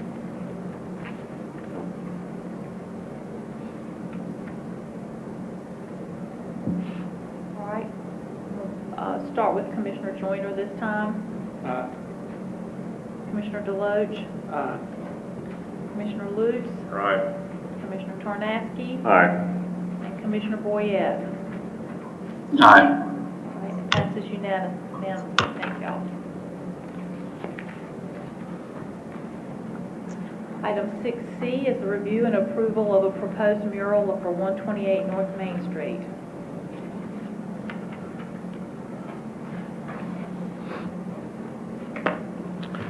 This is my last item of the evening. Item 6C is for a review and approval of a proposed mural for 128 North Main Street. The Appearance Commission at their March 2nd, 2020 meeting reviewed the mural and unanimously recommended to the board for approval. And with one suggested condition that the applicant remove, there was a proposed quote. What you see before you tonight is the amended mural from the building owner and the artist, Peggy Lee, who's done some other murals in the area, and she's done the one that's kind of opposite of Agave's parking lot, the big, small town, big charm that's been there for quite a few years. As part of the long-range plan, the Appearance Commission has set a goal to have murals painted in the downtown area. This meets that goal. The property owner, there is an existing kind of mural sign on the property currently, so you can see through the image that there'll be a large oak tree with some colorful leaves. It'll be really, looks really nice.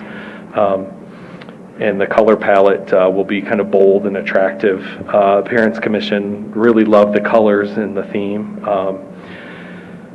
The Appearance Commission did recommend that up to $750 be allocated from their funding to fund part of this mural. As I said, the artist is Peggy Lee. Here's the image of what the mural will look like. The mural meets all of our UDO requirements from where murals are placed. Staff recommends approval of the mural, with funding up to $750. I know Peggy Lee is anxious to get started because she did call the other day, there's paint on sale. So it's a good time to buy paint for a project like this. So she's very excited and wants to get started right away. And so if you have any questions, let me know. I can field those. We're recommending approval. Any questions? We have a motion.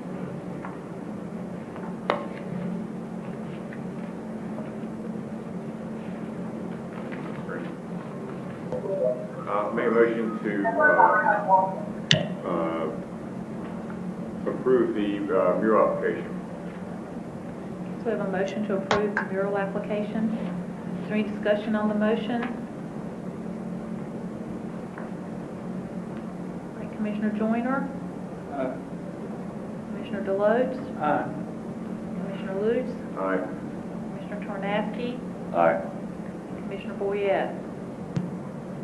Aye. Aye. Passes unanimously. Right, Item 6D is an amendment to the water allocation policy as it relates to procedural requirements for infill development. Hear from the town manager.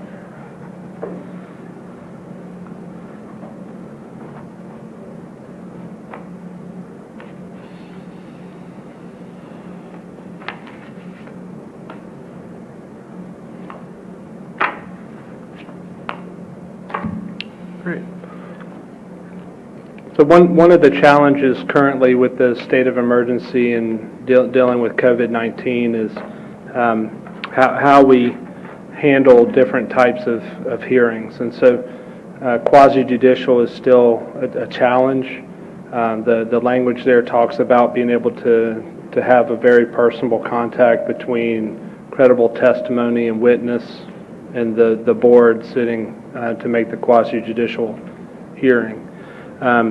And so we're having to look at each quasi-judicial request and see evaluate should it be postponed? Is this non-controversial that we're able to have a small meeting to handle the topic? Or in this case, it's a different tact. Is a quasi-judicial decision necessary for a minor infill development in the water allocation policy? And so the proposed adjustment is to a policy, or you'd be asking to amend the water allocation policy of what type of process and when it comes to the board. And the requested staff language provided to the board allows for a minor infill development to be approved administratively. The particular case in hand deals with the 9 townhomes approved earlier on 4th Street. That process, as it's currently written, would have to come before the Board of Commissioners as a quasi-judicial decision on whether or not an infill property of that size gets an allocation of water and sewer. And so as staff was looking at how to handle that, one of the questions came up of why does it require quasi-judicial?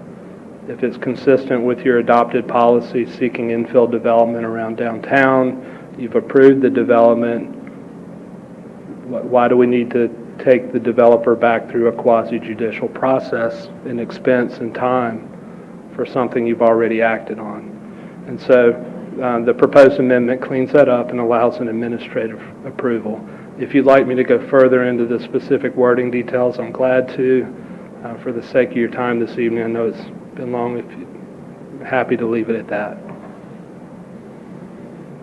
Does anyone have any questions for the manager?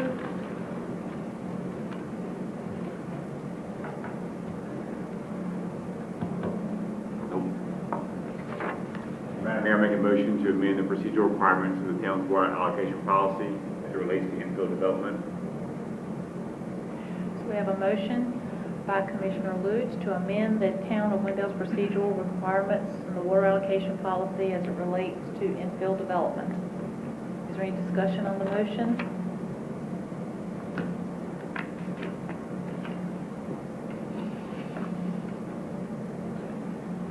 Right. Commissioner Joyner? Aye.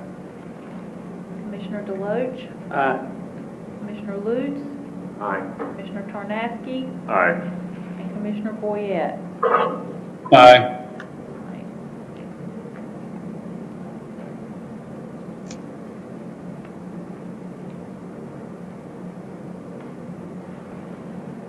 Bill, it's doing the PowerPoint thing with the other screen.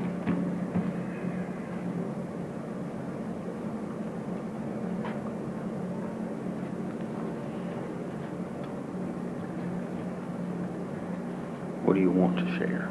You want to get them back there? If it's not sharing, it should show them, but this is what's up.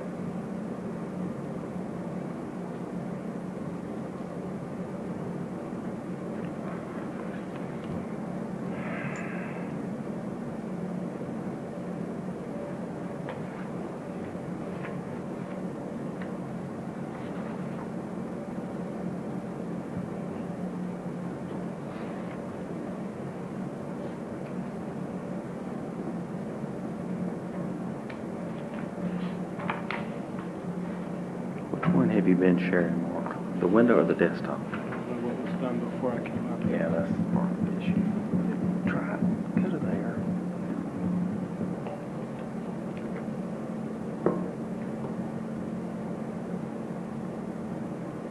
There's more than one PowerPoint.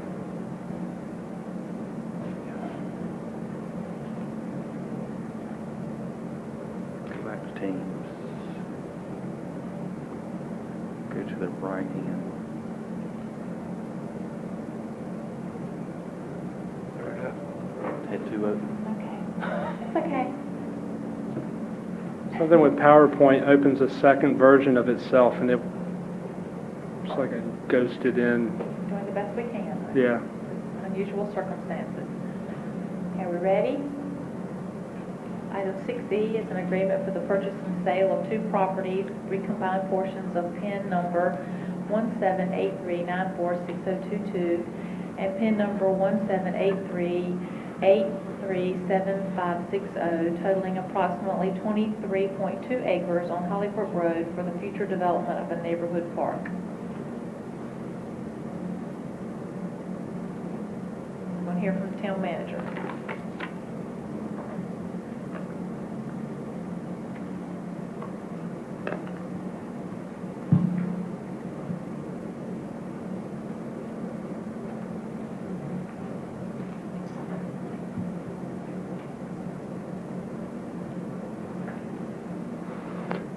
The item before you is the approval of an agreement to purchase land for the development of a neighborhood park on Hollybrook Road in the amount of $150,000 by appropriating capital funds from the FY 2020 Town Hall project. The town attorney and staff reviewed and negotiated with the representative of the property owner, Smith Edwards LLC, as directed by the Board of Commissioners for the purchase of the offered portion of properties on Hollybrook Road for the construction of a park. The attached purchase agreement was provided for your review and provides for that purchase. As previously discussed and directed by the board, nothing's changed from the prior discussion. Same amount, same property. Totals 23.3 acres.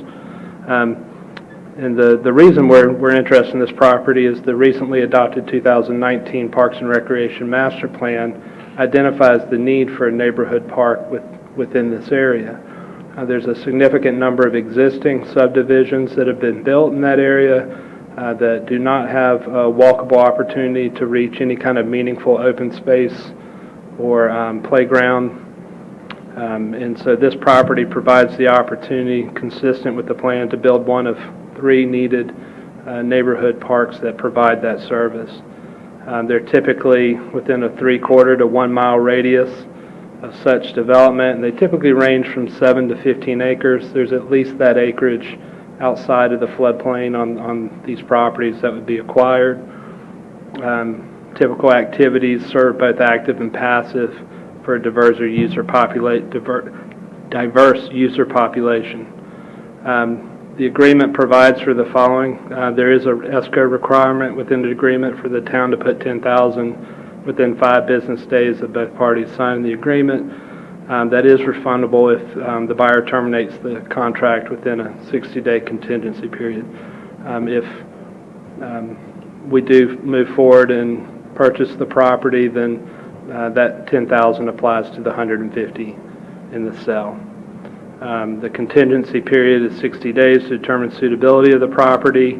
There's a requirement within that the developer provides any documents they have about the property. So if they've done a wetland delineation or anything like that, then we could request those documents from the developer.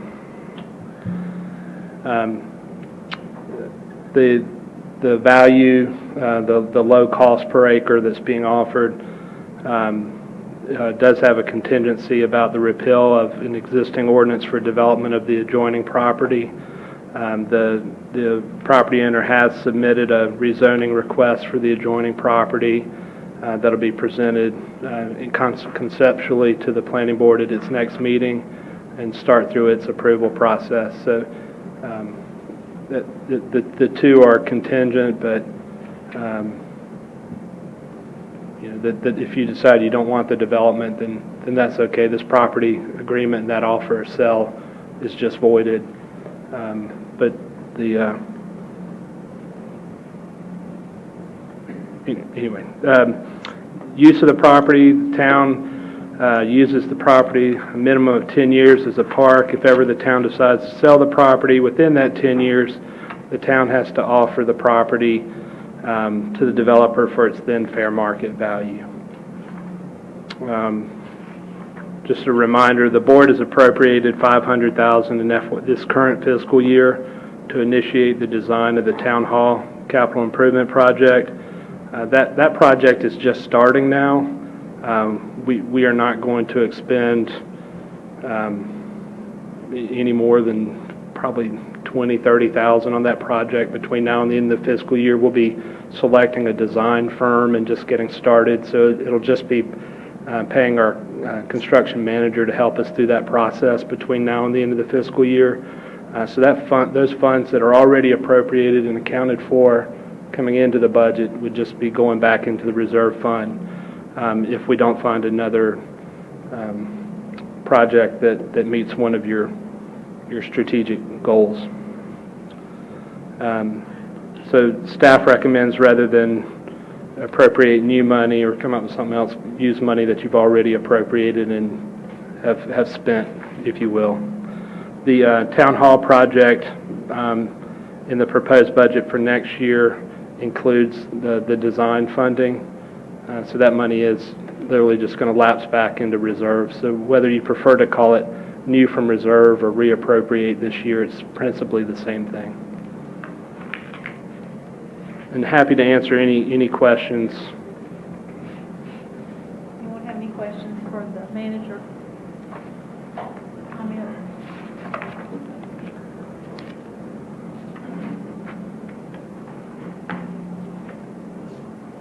Madam Mayor, I'll make a motion to approve the agreement to purchase the land for a neighborhood park on Hollywood Road for $150,000, appropriating capital funds from the FY 2020 town hall project.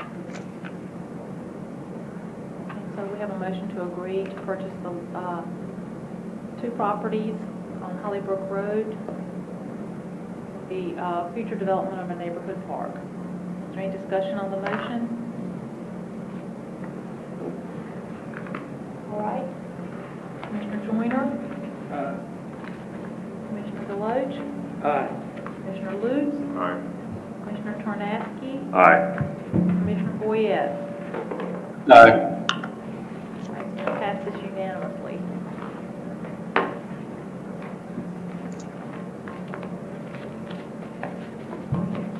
Last one that we have tonight is item 6F, discussion of downtown parking and event space design and budget.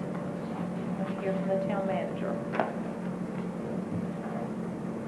If you give me 1 second to bring it up so the gentlemen that are remote are able to see what was able to be handed out to y'all before the meeting. Okay. And I will send it to y'all digitally. My apologies for the last minute on that.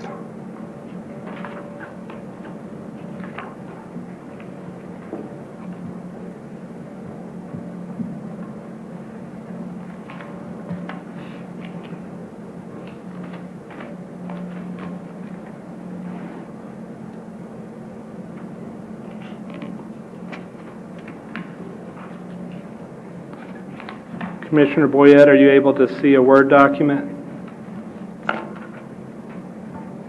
No. Okay.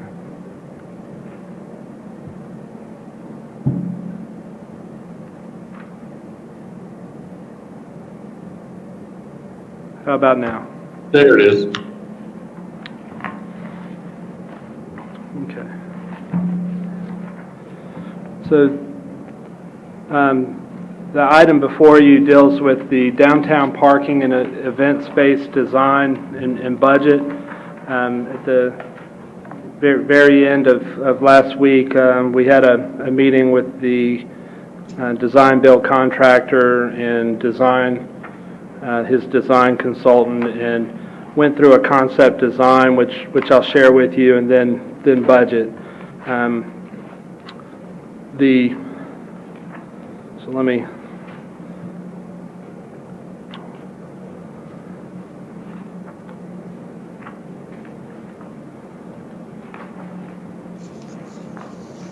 all right.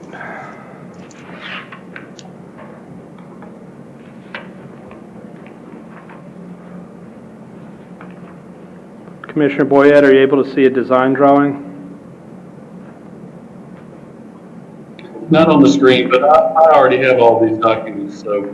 Okay. Okay.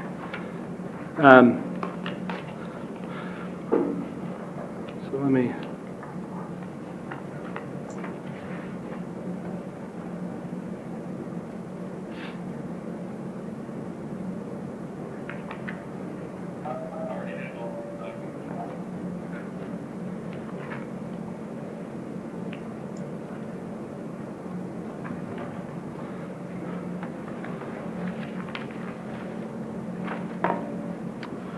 So what is presented to the board is the design that within a week or so could be ready for construction drawings. It's the area of East Campen Street and then the alley behind the Main Street block and Perry's leading down to 3rd Street that the town is leased from the Perrys. Originally $300,000 was appropriated to design and improve this area. And I'll go through the budget shortly. So the design plan, and I'll use the pointer as kind of an arrow on the screen. The design plan calls for an improved pedestrian-friendly entrance off of Main Street, enhanced pedestrian walkway into the center of the area, a brick paver outlay with landscaping, additional landscaping, furniture along the grassy area near the railroad tracks, additional landscaping along that edge, crossings to an existing industrial building that would be a future potential marketplace or open space within this area. There's a planned mural along the backside of the Perry Alley, green garden space. The Bearded Bee microbrewery, that's a private development, is developing their outdoor seating area in coordination with the public project. So it's public-private coordinated project. Provides for screen dumpsters, provides for food truck stub outs, provides for bearing of conduit so that the power lines could be brought down beneath in the future. A lot of landscaping and pedestrian amenities getting back. Allows for bollards to be placed to block vehicle entrance to close it off as event space for the block. It preserves the Perry's ability for trucks to access the back of the building where my mouse is. That's at the request of the Perrys to be able to deliver what they need into that area. It provides for a one-way flow that allows more space to be used for the event space and to improve the amenities and feel within the area.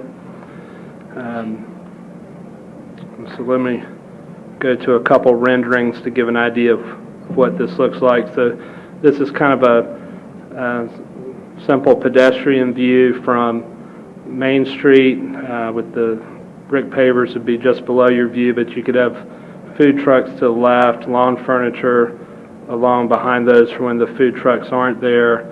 The dance studio is the plain white wall on the right. Not all the architectural detail is dropped in here. You will know there's more architectural rendering from Bearded Bee that deals with the partnership between Carrie, the wife of and part owner, being an architect and dropping in their design drawings. So a little more detail there.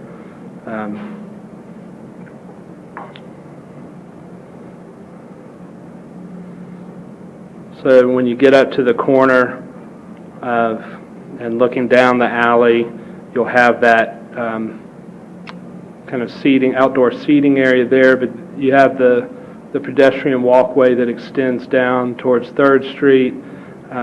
You have the mural wall back over here. There's an artist with the bee theme there. Enhanced landscaping along that wall to help break up and soften that space.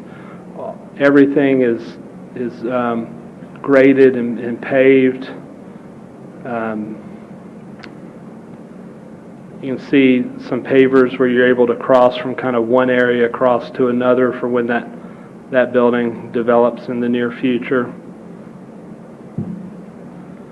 And kind of going up into the air there so you get a little more aerial view back towards 3rd, the screened dumpster areas and back. So this is still a serviceable back alley for the buildings. Still has the utilities. The water and sewer line's been put in there. The gas line's been extended in this alley, so the underground work's already there. It's time to start the above ground.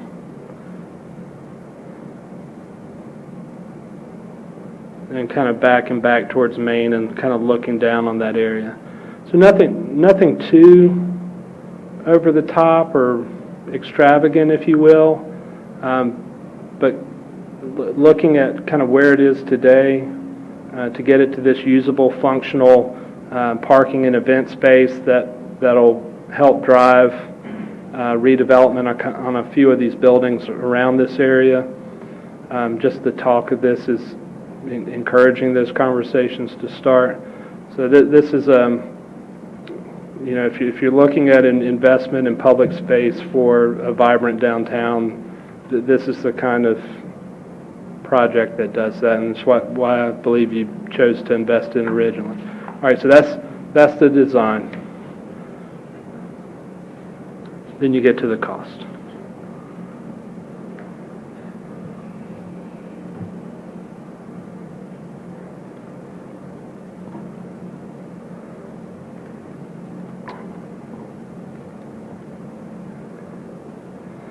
So, upside down. Commissioner Boyette, are you able to see the cost, or do I need to share that again? I can see everything, it's fine. Okay, thank you. So the original project budget had the design and pre-construction services totaling $41,600. That left $258,400 for construction. And of course, the total project budget was $300,000.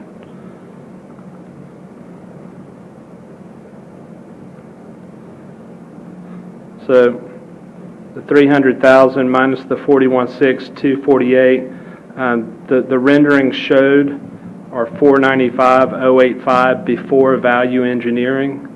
So that left a deficit in the capital project of $236,685. So then staff met with the designer and contractor and started talking about ways to decrease costs in the project.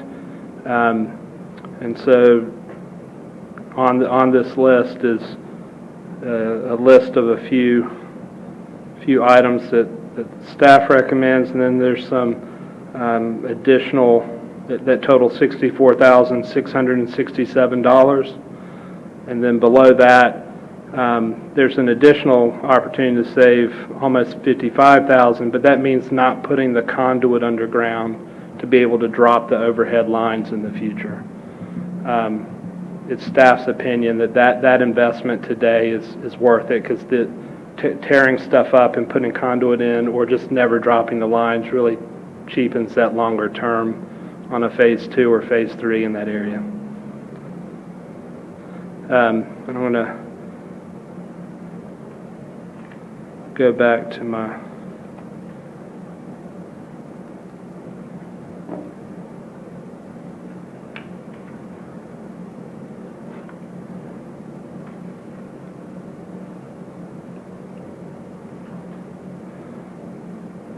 back to the report for a second. So So if you recall on the $150,000 for buying the parkland in the last item, I mean, one thought is you can close a gap after value engineering with part of that project remainder, again, that's already appropriated for a capital expense this year, depending on the value of this downtown investment.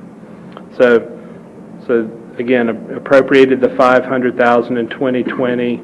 You subtract out the $150,000 from the park, approximately $50,000 to start the design process with the consultant. That still leaves $300,000 available in the current budget appropriated for capital that could be used.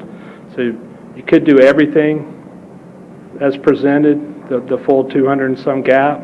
Staff recommends that you do the value engineering on the top that had the $64,667. We can shuffle some of our planned appropriations for Parks and Rec and Public Works to, for instance, buy the landscape furniture this coming fiscal year and install it within our existing budget, or do it over time in a couple years to further enhance that way. That's one of those value engineering points.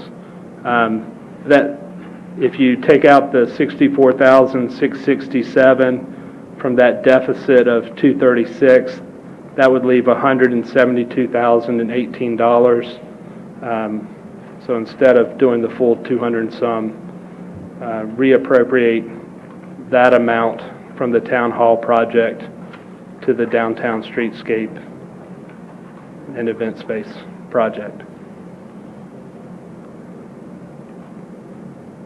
Kind of hit staff flat-footed into the week last week and trying to get it all together to get y'all thinking through concept design. This concept design has been presented to the adjoining business owners that are in full support and excited.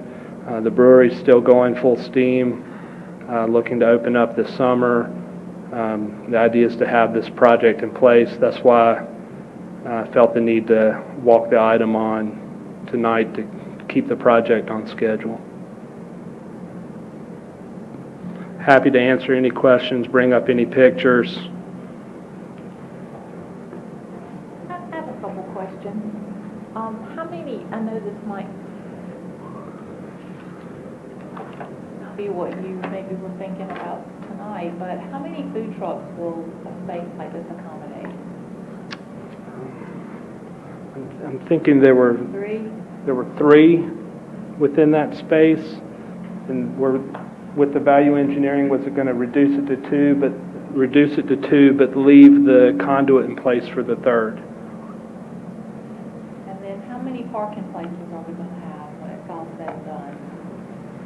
Because I feel like, I'm not being negative, but I feel like the whole point of this was to create an event space where we could get the food trucks in one spot and to increase our parking sometimes. I know the need for parking is a good problem to have, but we still need it. And I feel like we were losing parking and we're paying a lot of money for less parking and two food trucks. So it still retains the parking along East Campen Street that's existing. There's additional parking in the alleyway that's unimproved right now that's not necessarily parking. It's just a back alley area, so that's improving that space and adding parking there. It's creating that. I mean, when it's not being used for an event space, do we know how many parking spaces will be back there?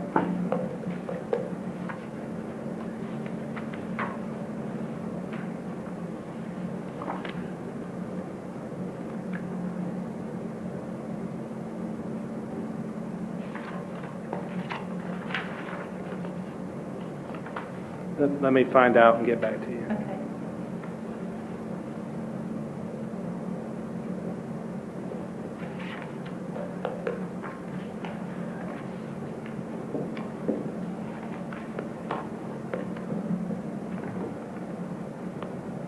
Looks like there's an error that could add some more parking. 19 parking spots. 19 parking spots on the plan. in addition to the ones on campus?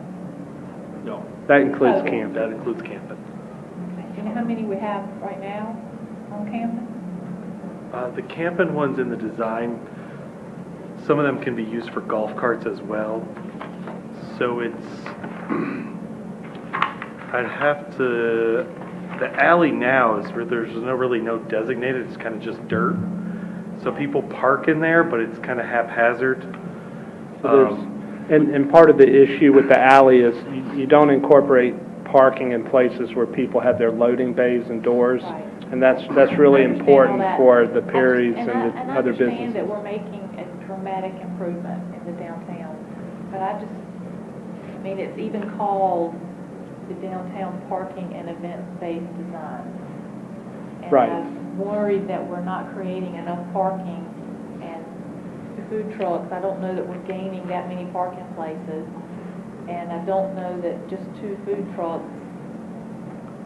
So there's, I just want to make sure we're doing it, Yeah, it's so a lot we're- of money.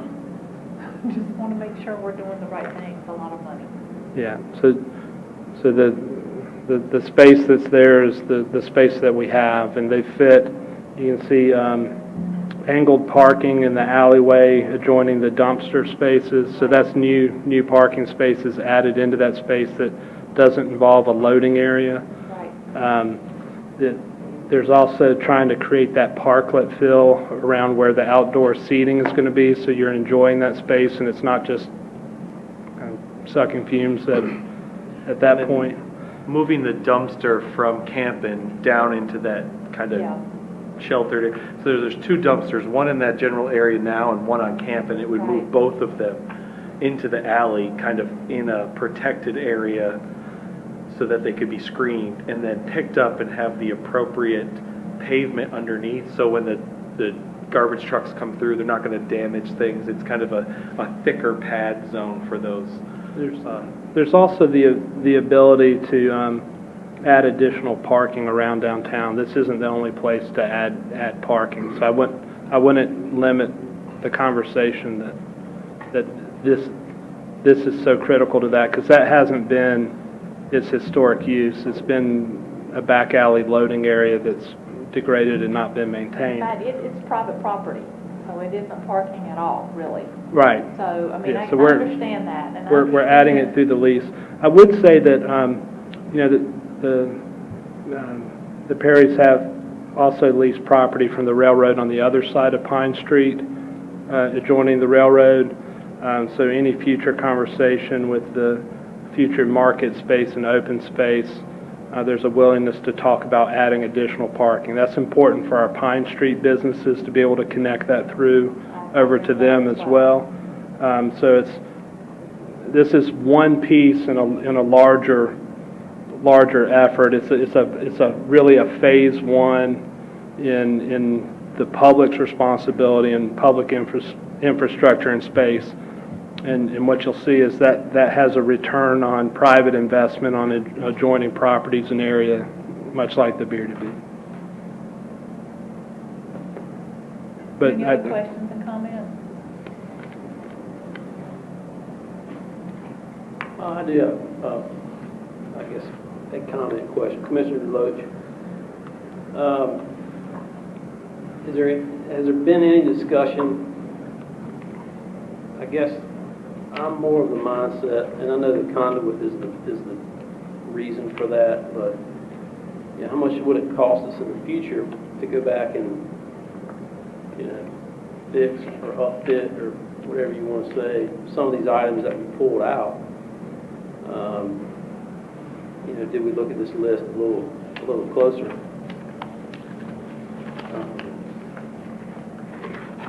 Again, kind of a comment and a question, but how do we go about looking at these items and pinpointing what we could and couldn't do without? Yeah, so like the first one deals with the depth of the stone and asphalt going from an 8-inch to a 6-inch. There's about a $10,000 savings to that. So that's not affecting the look of the project. That has to do more with There was an initial concern about big, heavy trucks pulling into the back. And in talking with the Perrys, that functionality is not needed for their gun shop. They just would use the east camp and in between the industrial building and the back door there. They'd come in off of Pine, they'd back in there, unload, pull back onto Pine. So big trucks wouldn't need to use that space. So that's one that the contractor said, hey, we could go back from an 8 to a 6, and that would save some money. The Statite structural soil, that's a higher end higher end component of the landscaping part of the budget. Don't have to use that higher end. Use a more commonplace like what we would use normally in the town, and that saves $7,000. So that's not something we'd have to upfit. There was a section of artificial turf in the little parklet, changing that to a Bermuda sod that we can maintain. It becomes a little more maintenance for the town on the space longer term, but definitely saves in the landscaping costs, $7,000 up front. So that's not something we have to retrofit. There's some decorative brick wall at the northwest corner of Perry's store. Replace that with curb and gutter. That could be retrofitted later in the future if need be on some future streetscape enhancement, or the public may find that the curb and gutter is fine. So just a reduced cost by choice of architectural element. Furnish installed benches and trash cans. We can work that into our operating budgets with the town rather than have it done privately in this project. We don't have to install everything at this point, but can work it in with our normal benches and table and installation and replacement downtown.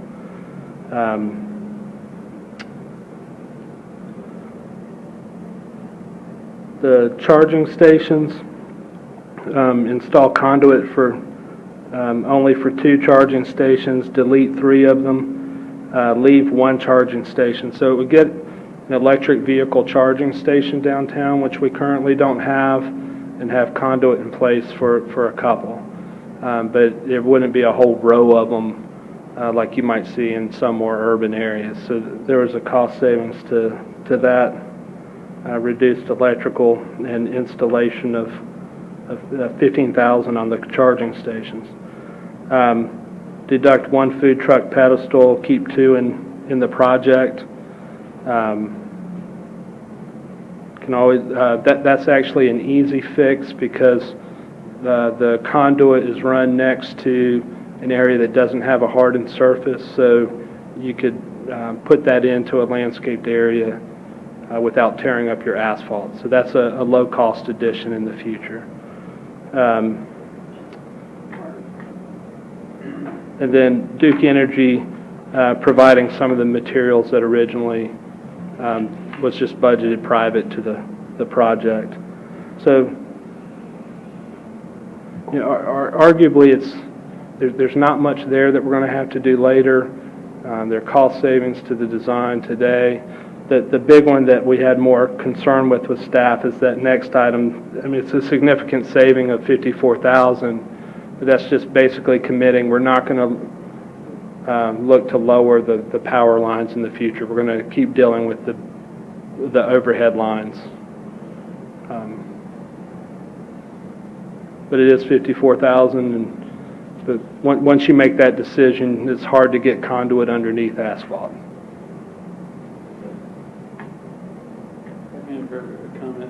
Commissioners Warner, I completely appreciate staff's attempts to bring some value to the project. I understand that. So when I think it's adding parking all over town, specifically on the other side of Camden, where we have food trucks now that take up spaces, or like trying to meet on main events on Main Street. My concern is it is a a tight spot, obviously having, some folks may not know, the reason that food trucks run their motors when they were on Main Street is because there's not electrical there. So for me, making sure that the electrical is back there because it is a smaller space, because we're having private investment with outdoor seating around it, is important, and also because, well, we stood in the middle of Main Street for the last 5 years and said, man, if someone had thought to put some wiring here, it would have been a lot better. Do it once, do it right. We're already into our knees here. I think it's going to be a great project. We're going to get more private investment on the end. There's no way that people don't come in and redevelop around a project like this.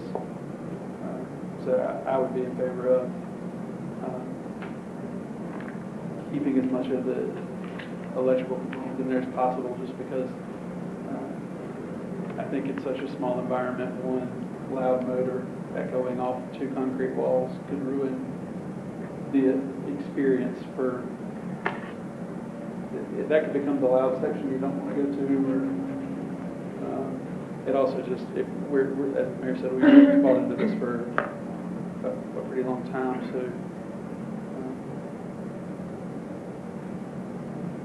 I feel a lot more comfortable saying that you can park on Main Street and come to the event back here if I know that we have all the things to make that comfortable. So I've heard try and delineate additional parking in the design, if we can, in a suitable place. Keep the electric part in, because that's harder to do later. I know that the food trucks are important to Bearded Bee. That was something that they were really emphasizing in their coordination. That's a known business that's coming in because of this commitment of the town. So. Well, even the Commissioner Deloach, even the charging station, it creates a destination, and we want to be a destination for people. So, I think, again, the electrical creates the experience.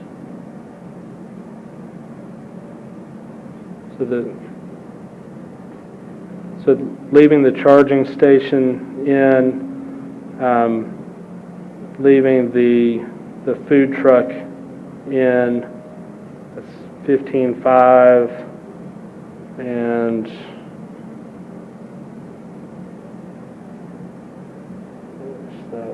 1,500, so it's about 17,000 more to the project than the original staff value engineer.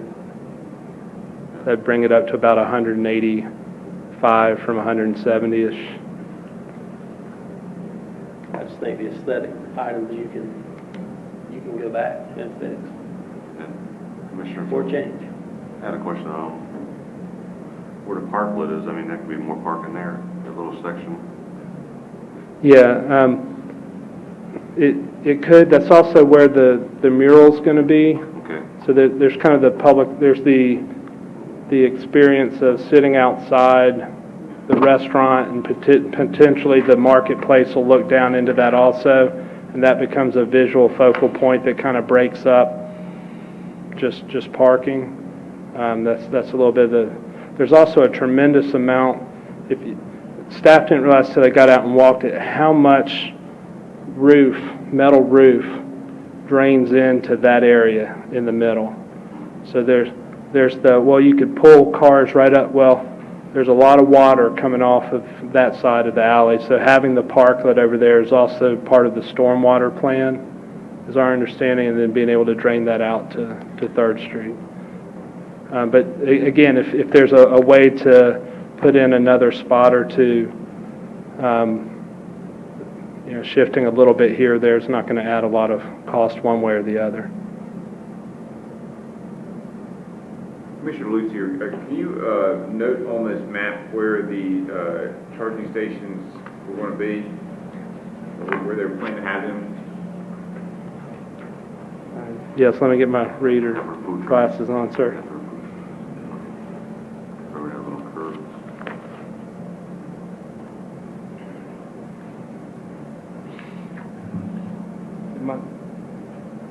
Brian, correct me if I'm wrong, but my understanding that's on East Camden?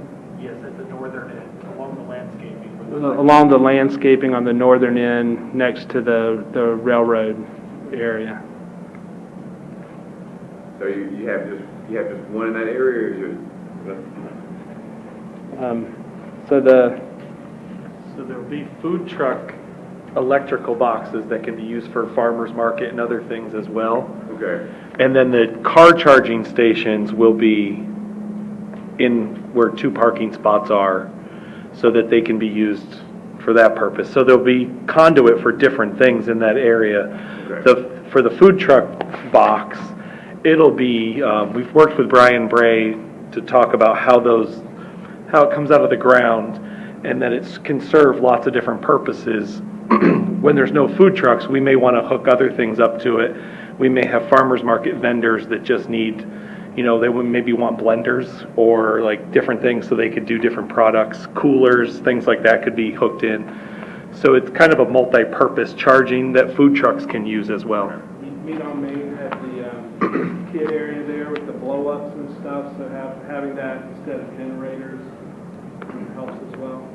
So then, just help me out here. So just by that logic, then the plan would be to have the food truck set up more along that northern part of the property, not so much down in, I'm gonna call it the alleyway, but not down in the actual newly built area. And then there will be one spot that could be along the beer garden area. That's kind of, you can see that little inlet. Yeah. Okay. That's like a festival space, or we could have exhibits or food booths. Different things could be in that area as well. The idea is space that's not just designated one thing, but can be used for multiple things depending on what we're a small town, so we need to use the space as diversely as we can. On a big event, to the mayor's point, we can go in there and temporarily line off a lot of spaces, have someone in there parking them bumper to bumper and fill that up. And it's an improved area that's safer to park in at that point, if need be.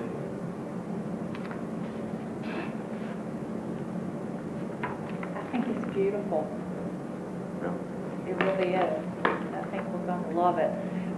My concern was, and you have addressed it, we started off for parking, and I don't want us to have gotten so excited over how beautiful we could make it that we lost our way, because we've been kind of selling it around town that it was for parking, and event things. And events. So I want to make sure that, keep that in mind, that's all.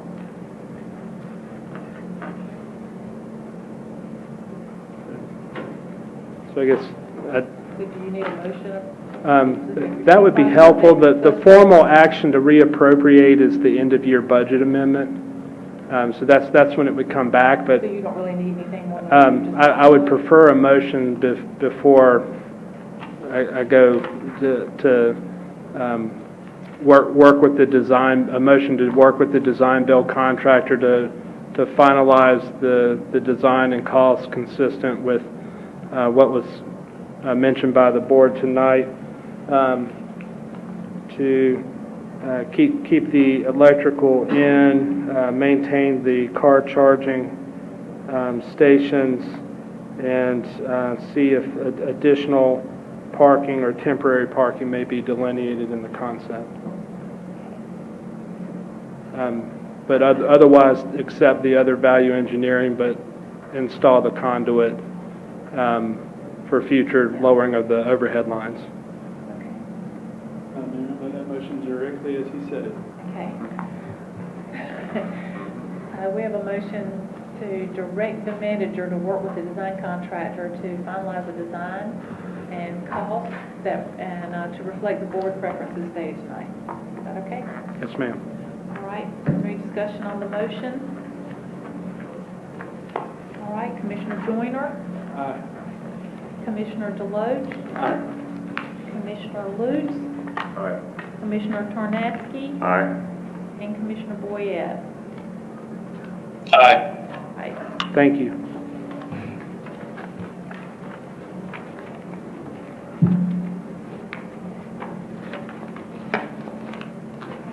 we'll move into our other business tonight. Now, update from board committee members by town. Board members, let's see if you find it. The first one is mine, Campo. We've met twice since we've been here, both times via WebEx. I'm just going to go really very, very fast. Meetings were very, very long. But we held several public hearings. One approved an amendment to number 11, fiscal year 2018-2027 Transportation Improvement Plan. We approved a resolution of support for the S-Line Railroad line, received various updates on LAP programs and funding and project updates. Also on 6.0 modal candidates project list.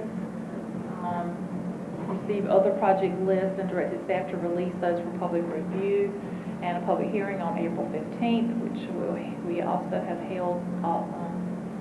We received the Wake Transit Plan status update and the budget for 2020.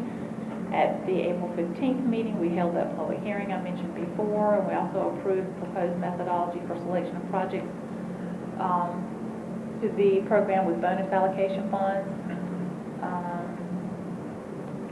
Go to public hearing and approve the list of prioritized projects and directed staff to work with the DOT and local partners to develop programming recommendations for 540 bonus allocation funds, and held a public hearing and approved draft list for submission, then directed campus staff to coordinate with division engineers to get alternate projects to be submitted in addition to the others that were already submitted.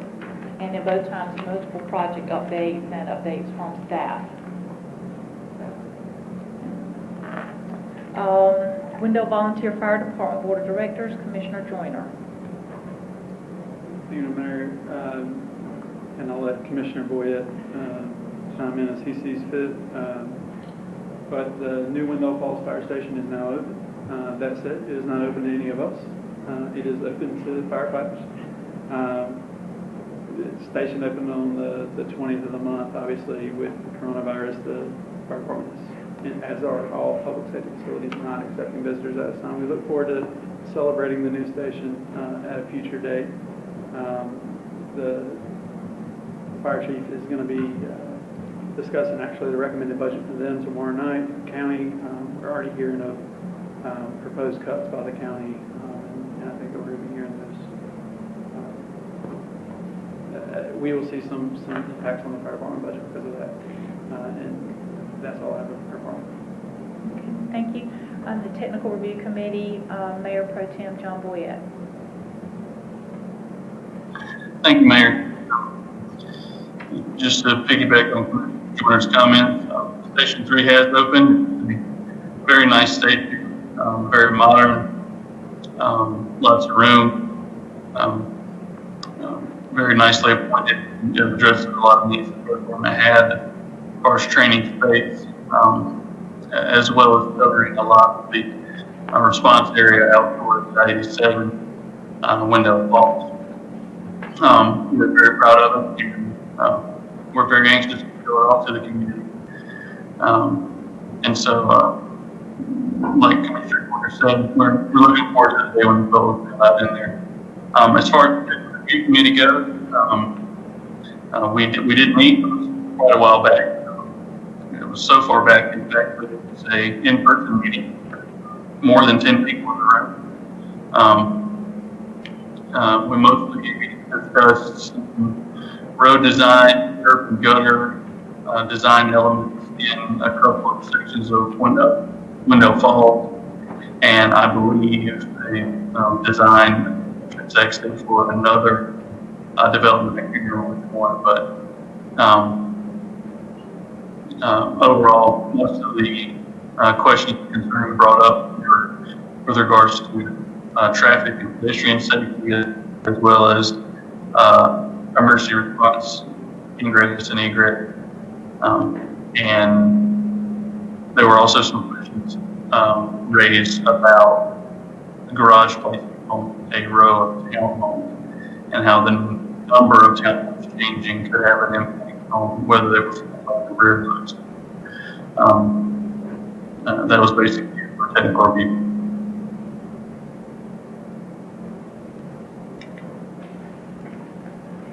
All right, right, thank you. Move on to our commissioners' reports and comments. We'll start with Commissioner Joyner. Thank you, Madam Mayor. It's, as you said earlier, it's good to be back and to see folks. It's also good to get some of this work that the town staff's been diligently working on some of it for the better part of a year, get it moving. I think it would be out of place to meet tonight and not acknowledge that we're meeting for the first time in this virtual environment, that we're under a stay-at-home order for the first time in my lifetime, that a lot has changed in the past couple weeks. Certainly have felt it personally at my house. I know that everyone in the community is also feeling it personally, from your business, from your family, from lost jobs, from a variety of impacts. Those impacts aren't lost on me, and I don't think they're lost on the board. I think the goal of us moving forward has got to be to realize the things that we've highlighted, or that we will continue to highlight as we move through this, that we were blindsided with. For instance, Mr. Mercer's comments about being able to connect to the internet in the public comment process. That's a lot more important today than it was a couple months back, or at least we view it in a different light today. I encourage all of us to collectively work together to identify those spots and use this time when access to capital borrowing is going to be constrained for some of our business friends. It's going to be expanded for us, and it's going to be expanded for them in some scenarios to take advantage and in a long-term way fix some of the problems that we see and that we consistently hear about, internet connectivity being one of them. I certainly praise the variety of the organizations throughout town. I'm not going to attempt to list them because there's just been a laundry list of people stepping up to help throughout this in a variety of ways. As you hear these things and as you see them, if you could be helpful, be helpful. Also, if you face an issue or a challenge through this and you don't quite understand the process, our contact information is online. Feel free to contact me personally. Happy to help with anyone in navigating through this. It's a confusing time for everyone. I certainly look forward to our businesses getting back open. I understand, and in conversations with the other members of the board, I understand the logic, and I understand the rationale as to why we're moving in the way we are, and I certainly support that. That said, that doesn't make me want everything to be open any less. I look forward to seeing how County Commission and others act in the coming days. That's all I have for tonight, Madam Mayor. Commissioner Deloach? Thank you, Madam Mayor.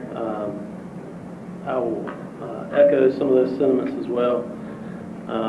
And I do appreciate town staff. Obviously difficult, tricky, and what we hope to be the new temporary normal anyway, but thank you for accepting my calls. Thank you for addressing questions, but most importantly, thank you for putting the welfare of our town and our citizens first. Again, a lot has happened. A lot of great things have happened. Obviously, COVID has impacted us in ways we didn't realize were even possible. I do want to thank the citizens. Wendell, I appreciate their grace through this, and I appreciate their support of each other through this. We had a tremendous amount of momentum going for our town, involvement. Certainly was at an all-time high. Citizen board applications we talked about earlier with town staff. A ton of folks applying for that as well. I don't want to lose that momentum, and I certainly appreciate the involvement of the citizens. So thank you for that. And again, if anybody has any questions or concerns, we're here, and that's why we're here. Obviously, it looks a little differently than it did, but please reach out. And again, thank you to everyone. I'll echo all those same sentiments, and just thanks to the town staff who continues to keep working hard. On some of us are home, there are still things going on, and they're still looking towards keeping the momentum going, as Commissioner Deloach said. So, Commissioner Tornasky? Good evening, Mayor and Commissioners in the town of Wendell. I'm looking forward to the businesses opening back up, and especially our churches, so we get back to church, back to normal life. Thank you.